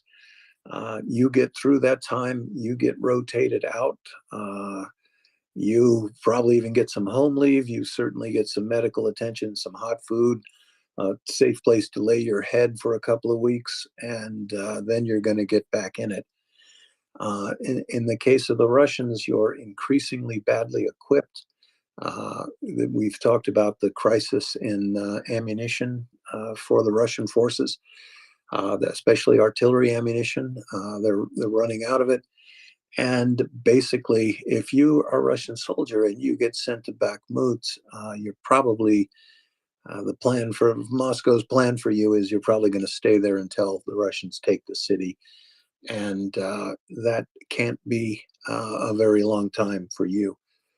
I'm just guessing here. I would say that there are probably 30 or 40,000 Russian combat troops engaged in the Bakhmut area. Of course, not all of them are on the front line at any one time. But being badly equipped, having almost the worst possible weather, having this sort of weather not only affecting the ability of soldiers to maneuver in the forward edge of the battle area, but even the logistical units that are trying to bring supplies to these people and also feed fresh, warm bodies into the battle space. Again, the most important thing is it's the Russians that are moving, right? The Russians have got to move forward to contact the Ukrainians. Ukrainians are, for the most part, in fairly solid defensive positions. Again, we talked about putting the range stakes out. They have fields of fire in front of their defensive positions. They are very well connected and integrated with their artillery forces. And when the Russians push forward, the Ukrainians just have to pull the slack out of the trigger. And the Russians keep doing this and keep falling back. In terms of daily artillery output, the Russians are vastly superior to the Ukrainians. If you look down the battle line, the principal means of aggression for the Russian armed forces in the Ukraine war are indirect fire weapons, which means artillery and moving up the food chain to air-launched cruise missiles and naval-launched cruise missiles. That's the only thing that's actually working for the Russians. Their ground force operations, we talked with General Ryan earlier. If there is a stalemate, it is that the Russians are stalemated. The Ukrainians are waiting until the most favorable positions, the most favorable conditions, and also until they determine the place that their blow is most likely to do the greatest amount of harm to the Russian army. And I think, I don't know, but I think that on the Ukrainian general's Christmas list is an offensive that can cut the Russians in Donetsk and Luhansk, to cut them off from the Russians who are occupying the south bank of the Dnipro. Like General Ryan, I don't like to predict anything. I don't want to give the Russians any information, but anyone looking at the map can tell you that when the Ukrainians separate those two Russian battle spaces, that will be the beginning of the last act of this war. Because when those two groups of Russians are separated, and that glorious day, it's going to come. Everything to the west of Donetsk is going to be placed into military deep freeze. They will basically have no Ukrainians to fight. They will be boxed in by the Dnipro River and by the lagoons that link the Crimean Peninsula to the Ukrainian mainland. And the Ukrainians, at their leisure, are going to start pressurizing Crimea.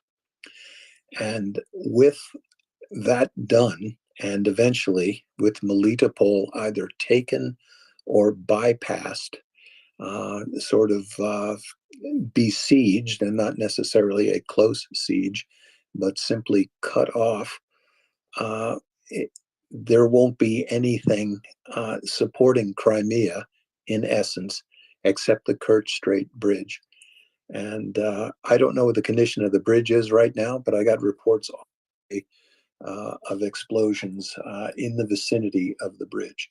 Now, I'm not reporting that the bridge was hit. Nobody could tell me that. But air defense was active, and there were explosions on the ground, again, on the Crimean side of the bridge. So big things are happening, Ben, I think. Well, that's ominous for them, and that's, I think, very, very good for us. Chuck, I've got completely non sequitur, but that has been bothering me for a very long time. You probably know friend of the show, Chef Zhenya. He's great. He's doing fantastic, fantastic work at every level possible: government, business, charity. He's fantastic, and he has adopted. He's working with a unit of special forces. Something you may know something about. I think that he's talking about, like, at the very, very minimum 60 or 90 guys. And he mentioned several times that through some miracle and the kindness of the big guy above, not a single one of his guys has suffered any loss for the past 10 months. I mean, the unit itself has not lost a single soldier. What sort of job does a special unit force does that leads to zero losses, do you think? Well, it's the grace of God, and I say so as a reformed atheist. And you all can imagine how I rediscovered my faith at one point. But one of the ways that sort of a glorious record of arms can happen is that, and this is the way I was taught to fight as a SEAL. I don't ever fight unless I control all of the variables on the battlefield. So some of the things that we're talking that the Russians haven't been able to do, I special operations force, especially because they are always outnumbered. You need the element of surprise. And I don't mean just surprise in terms of timing. I need to have the time of my attack be a surprise, the location of my attack be a surprise.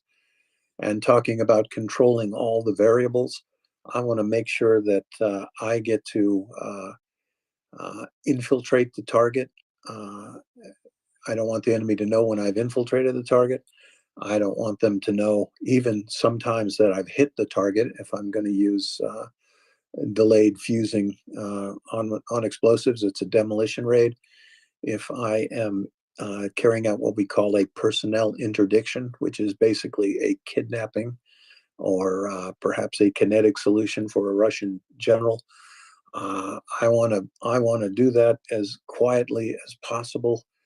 And again, I'm not giving away any tactics here, but if you started this war with 90 guys and you've come this far and you still have 90 guys, I can tell you that that force never once came out the way they went in. So if they came down the M03 highway, they got out another way. And all of that takes planning, which is a funny word in special operations because your operation never goes according to plan. But everything that anyone would call planning, we used to call mission research. So that we tried to examine every contingency that could happen on our operation. What could go wrong? And anything that could go wrong. We also have this saying in the SEALs, and that is one is none, right? So if there's something critical in your operation, like a car, a truck, whatever, the explosives you're going to put on target, you want to make sure that you have at least two of them because Mr. Murphy will strike you and you will lose it, break it, or it won't show up at a key moment in time. So everything that is mission critical, you make redundant. The other thing that you want to do is you never want to enter into a fair fight with the enemy. So I want to be able to concentrate my forces at the point of contact, and I want to make sure that I absolutely can exert overwhelming firepower and violence at the point of my attack and completely obliterate whatever it is that is between me and my mission. And again, that's always the option because the best operation, and God bless these 90 guys, and if they're listening, man, my hat is off to you. But I'm sure that they would tell you that the best mission is the one that you get in and out and nobody fires a shot. And you have conducted what was your assignment, whether it is personnel interdiction, demolition raid, strategic reconnaissance, emplacing sensors, confirming the location of an air defense site, inserting or extracting other special forces or a partisan element, any of those mission sets. You think about how valuable your guys are, and you make sure they're on board to fight another day. Thanks, Chuck. That was very enlightening, and also thank you very much for calling me basically a better special ops operator than all of you guys because I have never fired a shot. That's you are so undercover. That's right. That is, listen, that is it. It's not, just being around to tell the sea story is that's a success in itself.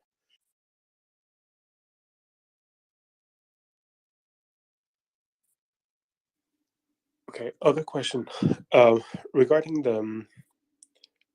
Do you think there is a truck in Ukraine, or rather than no? Let me put it this way: how do the Ukrainians read the situation?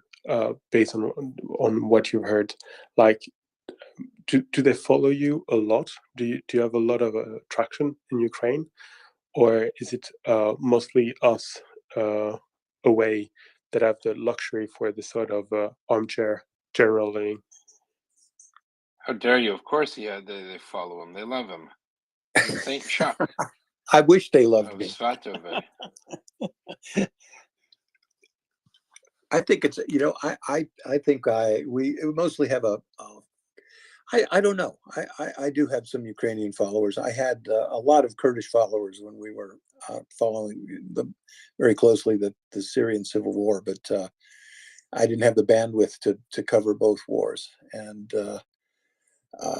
you know, this is the most important fight of the 21st century, and I don't mean just in the first couple of decades.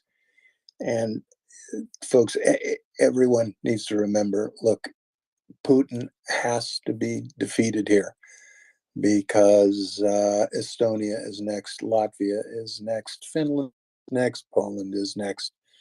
And if you don't believe me, tune into Russian television for a day. You see what these people say. This is a war of aggression. This is a colonial war. It's an imperial war. Ukraine, they are subhuman to the Russians, right? These are people who have been led astray by right sector Nazis, right? They don't have any reason to live anymore. That's who we're up against. You can't make. I couldn't write a movie bad guy like Putin, because no one would believe it. That he's emptying his prisons to arm convicts and rapists and murderers and send them into a foreign country to wreak havoc on the population. It's absolutely insane, and they've got to be defeated here. And every day we point out, Ukraine is not asking for one drop of sweat off of U.S. Army soldiers' nose, off of Canadians, off of Germans, off of British. They're not asking for anything.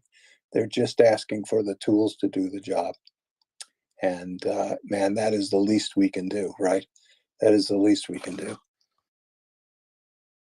Well, Chuck, if you allow me, I'll just push back a little bit on this, because there are American mostly, but also Canadian, German, French soldiers that are sweating a lot at the moment. The guys in charge of logistics, and the guys in charge of patching up whatever the Ukrainians are sending back their way.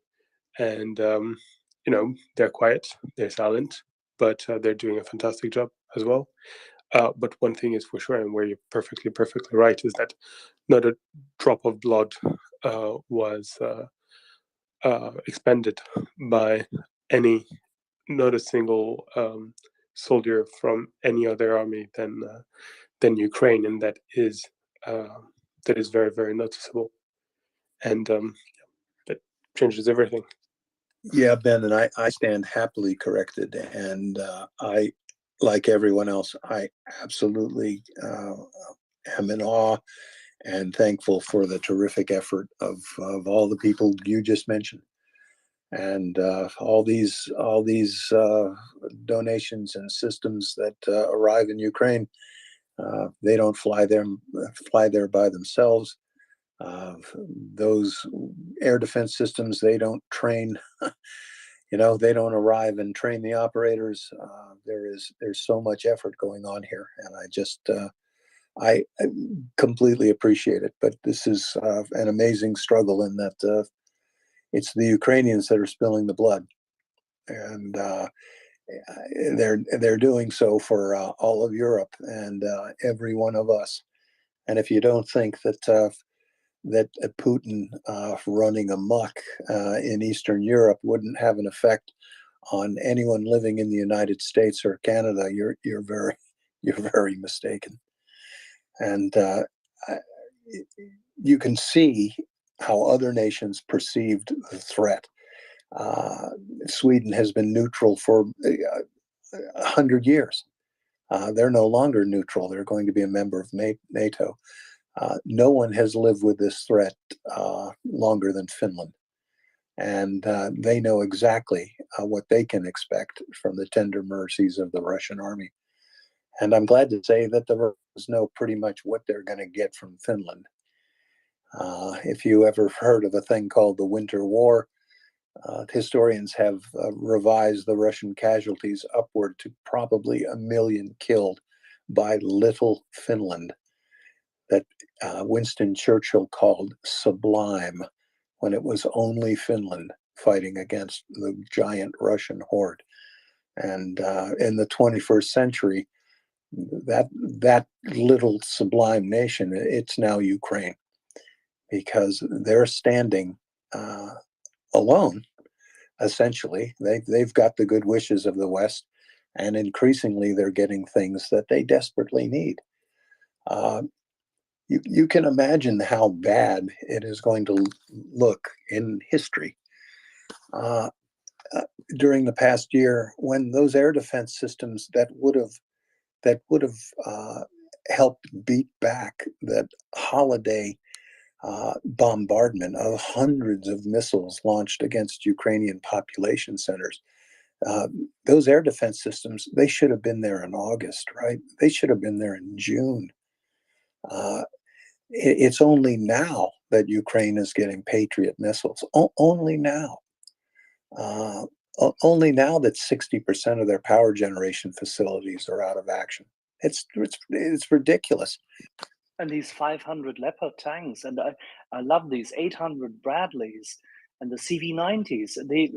We're so glad that they finally appeared in September. Oh, sorry, they didn't.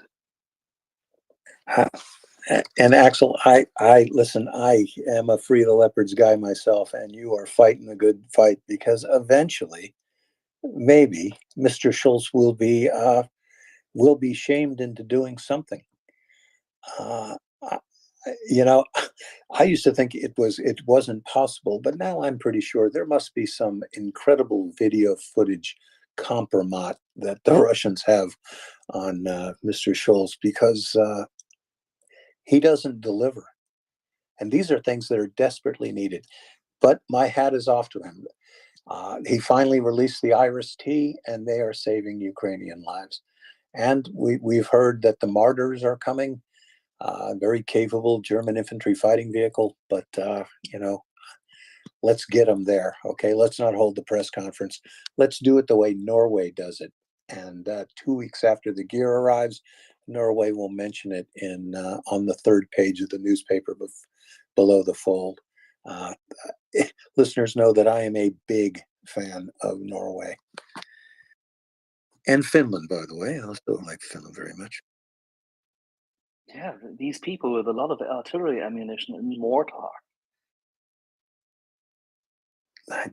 Well, the good thing is that Russian artillery ammunition tends to go up every night, and that is a good thing. And if there's anything that is good about the way Russia is using artillery, firing tens of thousands of rounds a day, and they almost have the production quota of fire missions every day. And the largest percentage of these artillery shells, folks, they land in fields.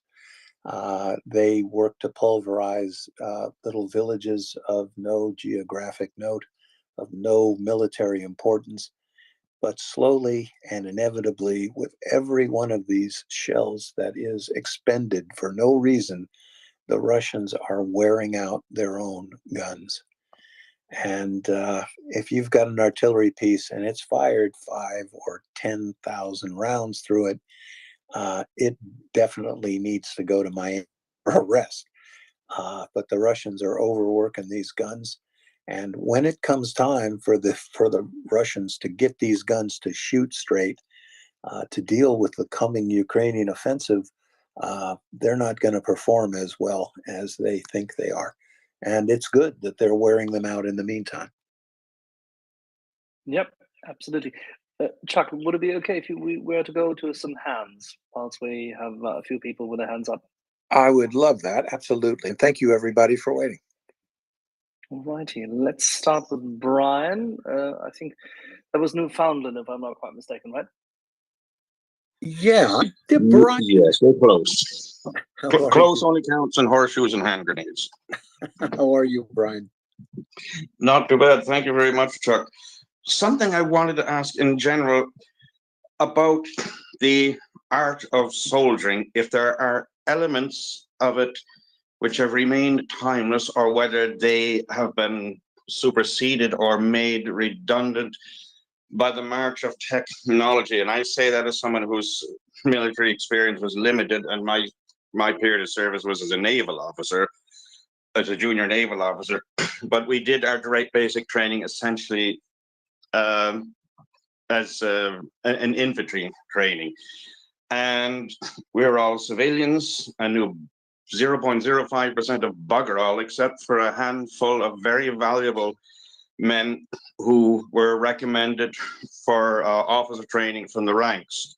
Few sergeants from the Canadian Airborne, few corporals from Princess Patricia Canadian Light Infantry, and we learned, I'd say, almost more from them than we did from our training staff. This fellow from the Airborne, a bit of hyperbole, but I often said I think that man could make himself invisible in an empty room. He taught us some of the most invaluable bits of information about how to utilize camouflage, which he demonstrated for me on one case. We're doing our maneuvers in the Upper Fraser River Valley, going along a mountain road with a sheer rock face on one side, and I think there's only a couple of shrubs peeking out of there, until he and a few compatriots lean out from the wall face, grin at us, and then faded back into invisibility again. But of course, the thing that didn't exist then were things like thermal imaging. And as good as the skills in camouflaging were, are there some aspects that are, well, have to be updated or are no longer applicable? Well, so let's talk about night vision and thermal targeting aids and thermal devices.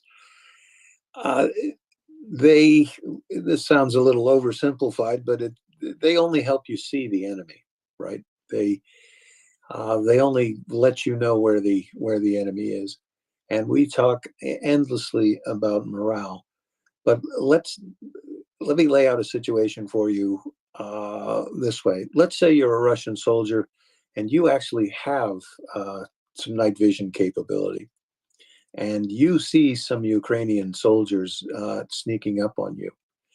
But you have been so hammered for so long that you think about firing a shot at these coming Ukrainians, and then you think, if I do that, they're going to smother this position with mortar fire. So maybe I'm not going to do it. Maybe I'm just going to fall back. So again, there's a case where the night vision, maybe it didn't have that much of an effect. And that airborne trooper in your OCS class, he taught you some of the things that are never going to change on a battlefield. And they go back to Xenophon. They go back to the age of the Spartans, and the absolute techniques of battle, they do change sometimes. And all that has basically done in the last 2 millennia is, it used to be you had to stab somebody with something pointy, and that something pointy got longer and longer. And then we got rifles, and you could shoot probably 20 yards at first with a musket, and then maybe 50, then 100, and now you can probably hit somebody with an AR-15. You should be able to get somebody interested at 400 yards. If you've got a javelin, you can hit them at a couple of kilometers, and it's not going to miss. But all of that presumes, and it circles back to your airborne friend, preventing yourself from being seen on the battlefield is a vital skill. Knowing how to stay in the fight, where to keep your headspace during a fight. You've got Russian soldiers freshly delivered to the battlefield, minimum of training at all. no chance to even accustom themselves to the military, let alone how do you deal with somebody who's trying to kill you 24 hours a day? What's it like to be under sustained artillery fire for 5 hours? And then what does it mean when the artillery stops? Are you smart enough to know that that's probably when the enemy's going to attack? Or even just smart enough to realize that the artillery is not quite hitting you anymore, but now it's hitting behind you? You know, do you know that that means that they're probably using a creeping barrage and that they're coming for you, and that barrage is going to creep ever into your rear because you're what they're aiming at, and now they're shooting at the people that could be helping you. I mean, all those little tiny skills. War is just Darwinism under pressure, right? Frontline soldiers, your chances of getting killed, they're probably the highest in the first 2 weeks. And if you can get through the first 2 weeks, you've probably already learned the skills that'll maybe get you home for the first couple of months. And by the time you've been in 4 or 5 or 6 or 7 or 8 or 10 battles, you're smart enough to know that you're not invincible. And you're smart enough to probably know the biggest factor on the battlefield is if the enemy doesn't know where you are, then they're only going to be able to hit you at random, right? It has to be an act of God if they don't know where you are. And that is the special forces. That's what underpins all special forces. And that's what your airborne friend showed you. And Brian, I knew I liked you, and I didn't know you were a naval officer, but now I figured out why I like you. Yeah, that sounds about right.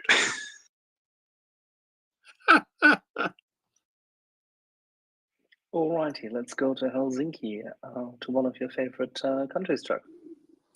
That is one of my favorite towns. Yes. Hello from Helsinki, and thank you for all these briefings.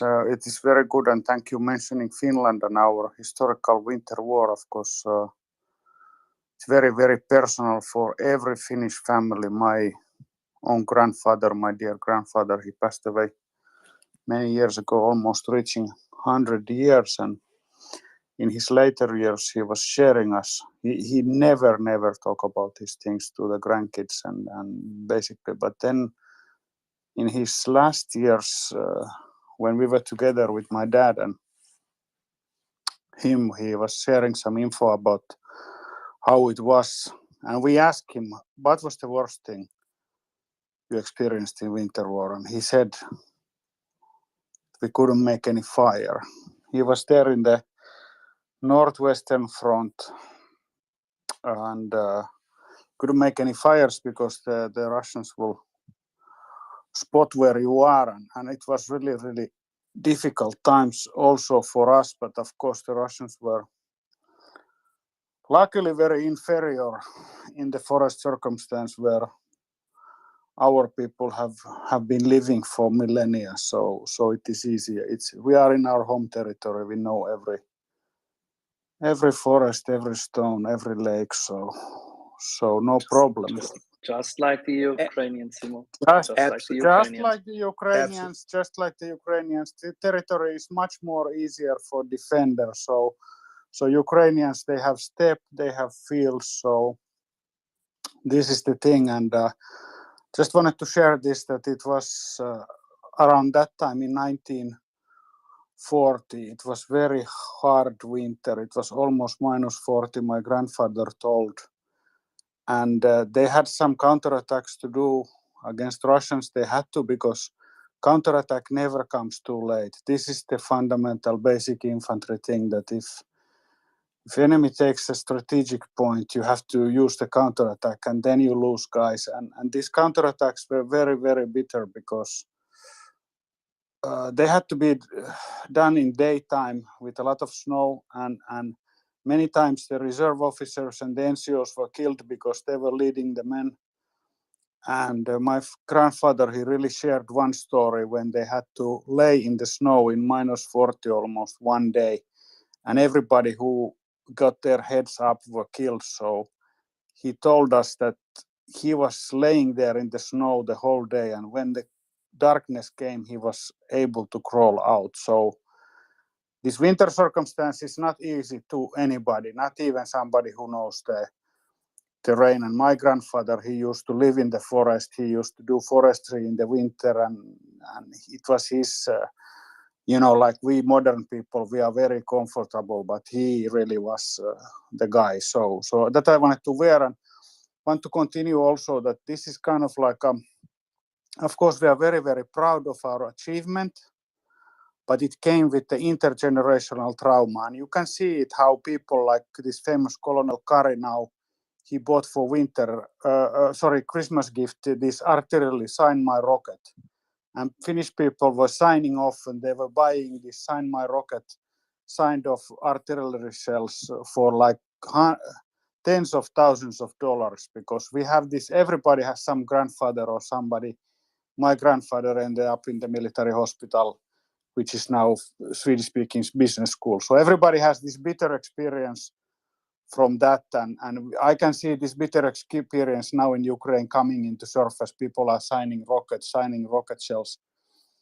They want some sort of like, I don't know if it's a revenge, I called it intergenerational trauma. But just to leave on a positive note, thank you everybody for kind of thanking of our artillery skills, and this is good. We have and one interesting system from South Korea is, of course, this K9 Thunder. Very, very nice system. It can fire off rounds in 90 seconds and leave the area. So this is very, very, I wish the Ukrainians would have this kind of system. It is really, really nice, this K9 Thunder. Very nice mobile howitzer, or what is the right term. But yeah, cheers guys, and all the best from Helsinki area, and let Ukraine win.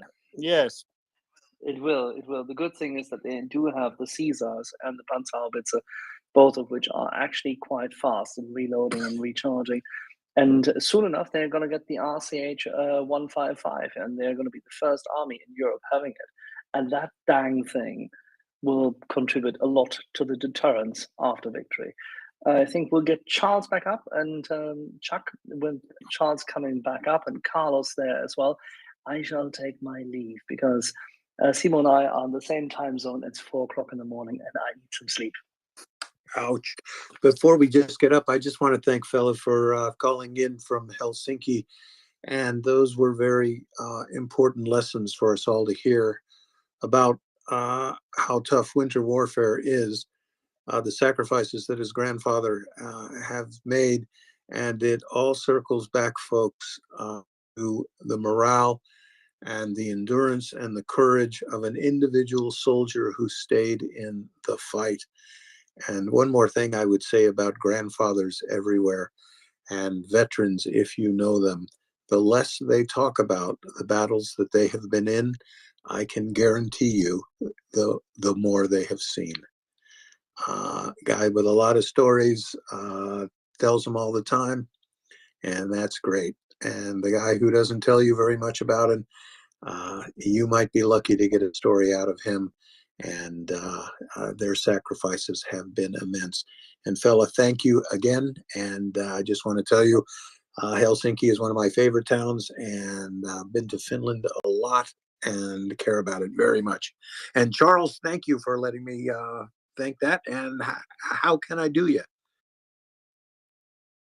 Good evening, sir. I am just rolling out of bed here in Europe. It's 3 o'clock in the morning where I am, so we'll do a guard shift change here with me and Axel.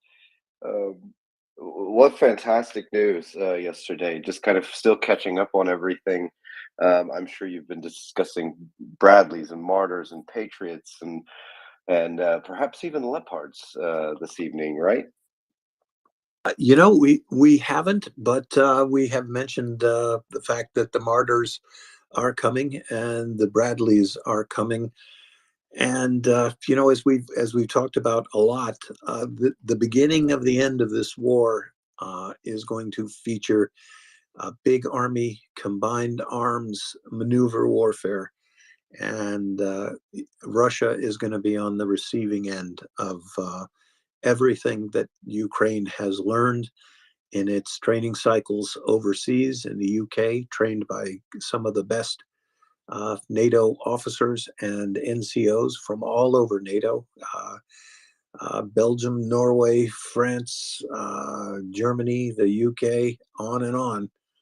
And those Martyrs and those Bradleys, and especially, it's not even so much those vehicles themselves, but their ability to be upgraded, and especially their sensor packages and their ability to communicate.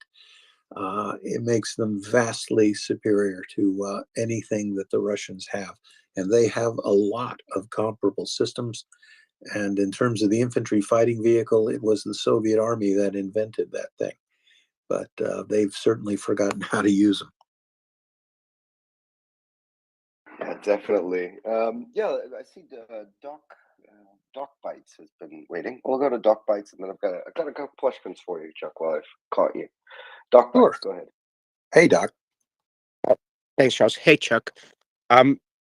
I was hoping, Alex, Axel's still on there. I'm his Lederhosen brother. I sent a picture out there to support him against his battle with Yehuda and the raccoons fighting. So I'm glad you're still there, Axel. I know you dropped down a little bit. Chuck, I wanted to talk about the Sea Sparrow. Well, we just saw reports that those are coming into theater, and as you probably are aware, they were. When I was in Desert Shield, Desert Storm, those were being launched off of A6s, and we frequently went in as a squad or a fire team and had to laze those things the entire time. And then I know they put them on the Mark 25 on the Blue Ridge, which I happened to be on for a while, and that's a 7th Fleet boat. So I imagine you might have been on that boat at one point or another too. I have been on the Blue I'm Ridge. curious. Yeah, I've been on her. 7th Fleet, maybe. Anyway. I was curious about that. Is it modified or is it changed, or is it going to require soldiers, whether they're launched from a launcher? I think I've seen the Buck might be able to take them, but also the Cub out of Poland might be able to utilize that. Have they upgraded that, or is it still going to require somebody to have a constant laser on the target? Because that way, I can tell you what was a pain in the butt, having to hoof it in a long way, light up a target, and hoof it out a long way. And I'm just wondering if that's been upgraded since then, if you know anything about it. And we have a distinguished speaker here, a distinguished Marine Corps aviator named Carlos. And he is going to field that question. He puts down his coffee right now. I forgot He runs that. to Hey, his Carlo? phone, he pushes the button. Head Carlos isn't here, and this isn't the first time, folks. Aviation has left me in the lurch. I'm here, Chuck. I'm definitely here, brother. I was covering for you. No, I was trying to finish a bite of my quiche that I was eating for dinner here, but a quiche eater, and I should have known. With bacon and shiitake mushrooms, pretty good. Perfect. Well, there's two ways that I will kind of talk about this. One is that unfortunately there are still a lot of, I'm going to put it this, I say unfortunately, but I mean, I'll say fortunately and unfortunately. The unfortunate part is there's still a lot of weapons that require lasing, via various means. And unfortunately for the Ukrainians at this point, a lot of the laser guided munitions that they are using would need some type of lasing capability from something other than the platform that is launching them. So it would have to be a ground designation, but or this is the good part, they're able to do that from some of the UAS systems that they're fielding.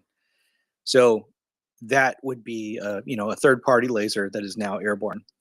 But a lot of the guys that have the ground-based lasers, they've gotten a lot better, so they can do it from further away. One, and if you think about the total time of lasing, if you do a delayed laze profile instead of a continuous laze, which will help the guy on the ground, obviously, right? Because less time lasing, So a delayed laser profile, you're looking at probably 15 seconds of laser time until it hits that target, which is obviously, it's more ideal than the, let's say 40 to 50 seconds for continuous lays of some of those munitions.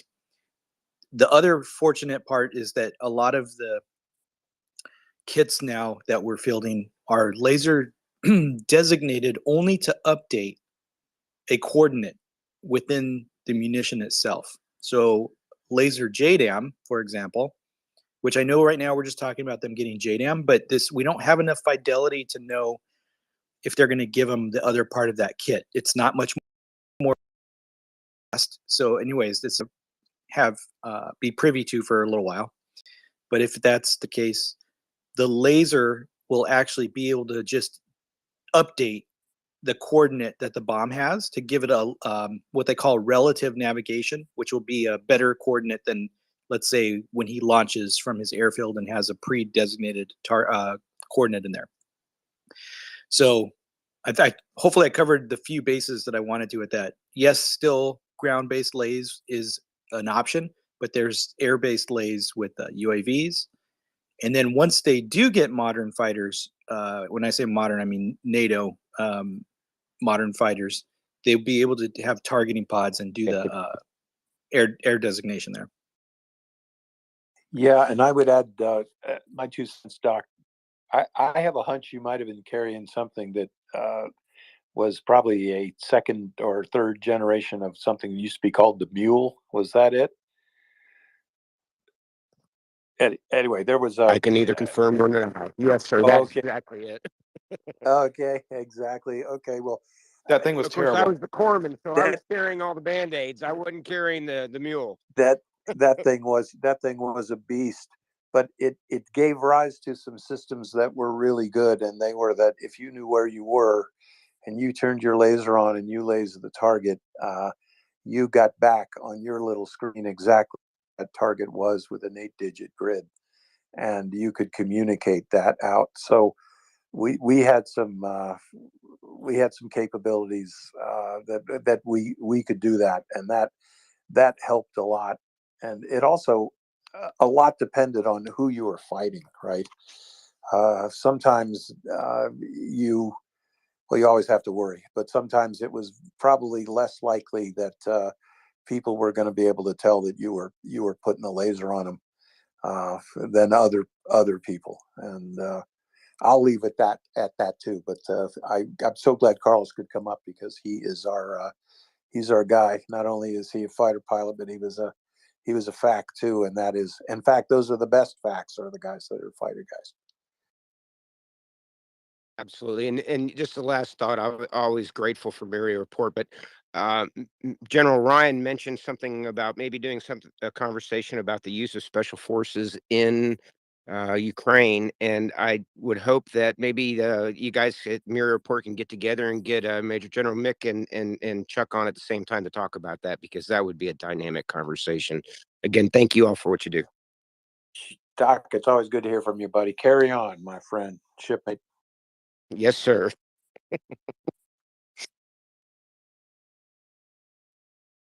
Charles, who shall we slay next? You poor guy. You're up at 3 o'clock in the morning. Oh God, the dedication. No worries, no worries. I've been an early riser for years, and this kind of keeps the MriyaReport off my family's back by doing it early. So no issues. But yeah, but I had a couple questions for you. Well, so back to the biggest news that we had, the last 24 hours.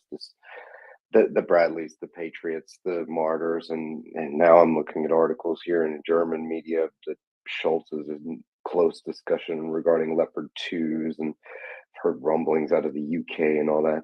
What do you think broke the dam? I mean, what do you think changed the situation? We seem like we've been deadlocked on these kinds of things for so long. You think the U.S. officials just finally had enough, or what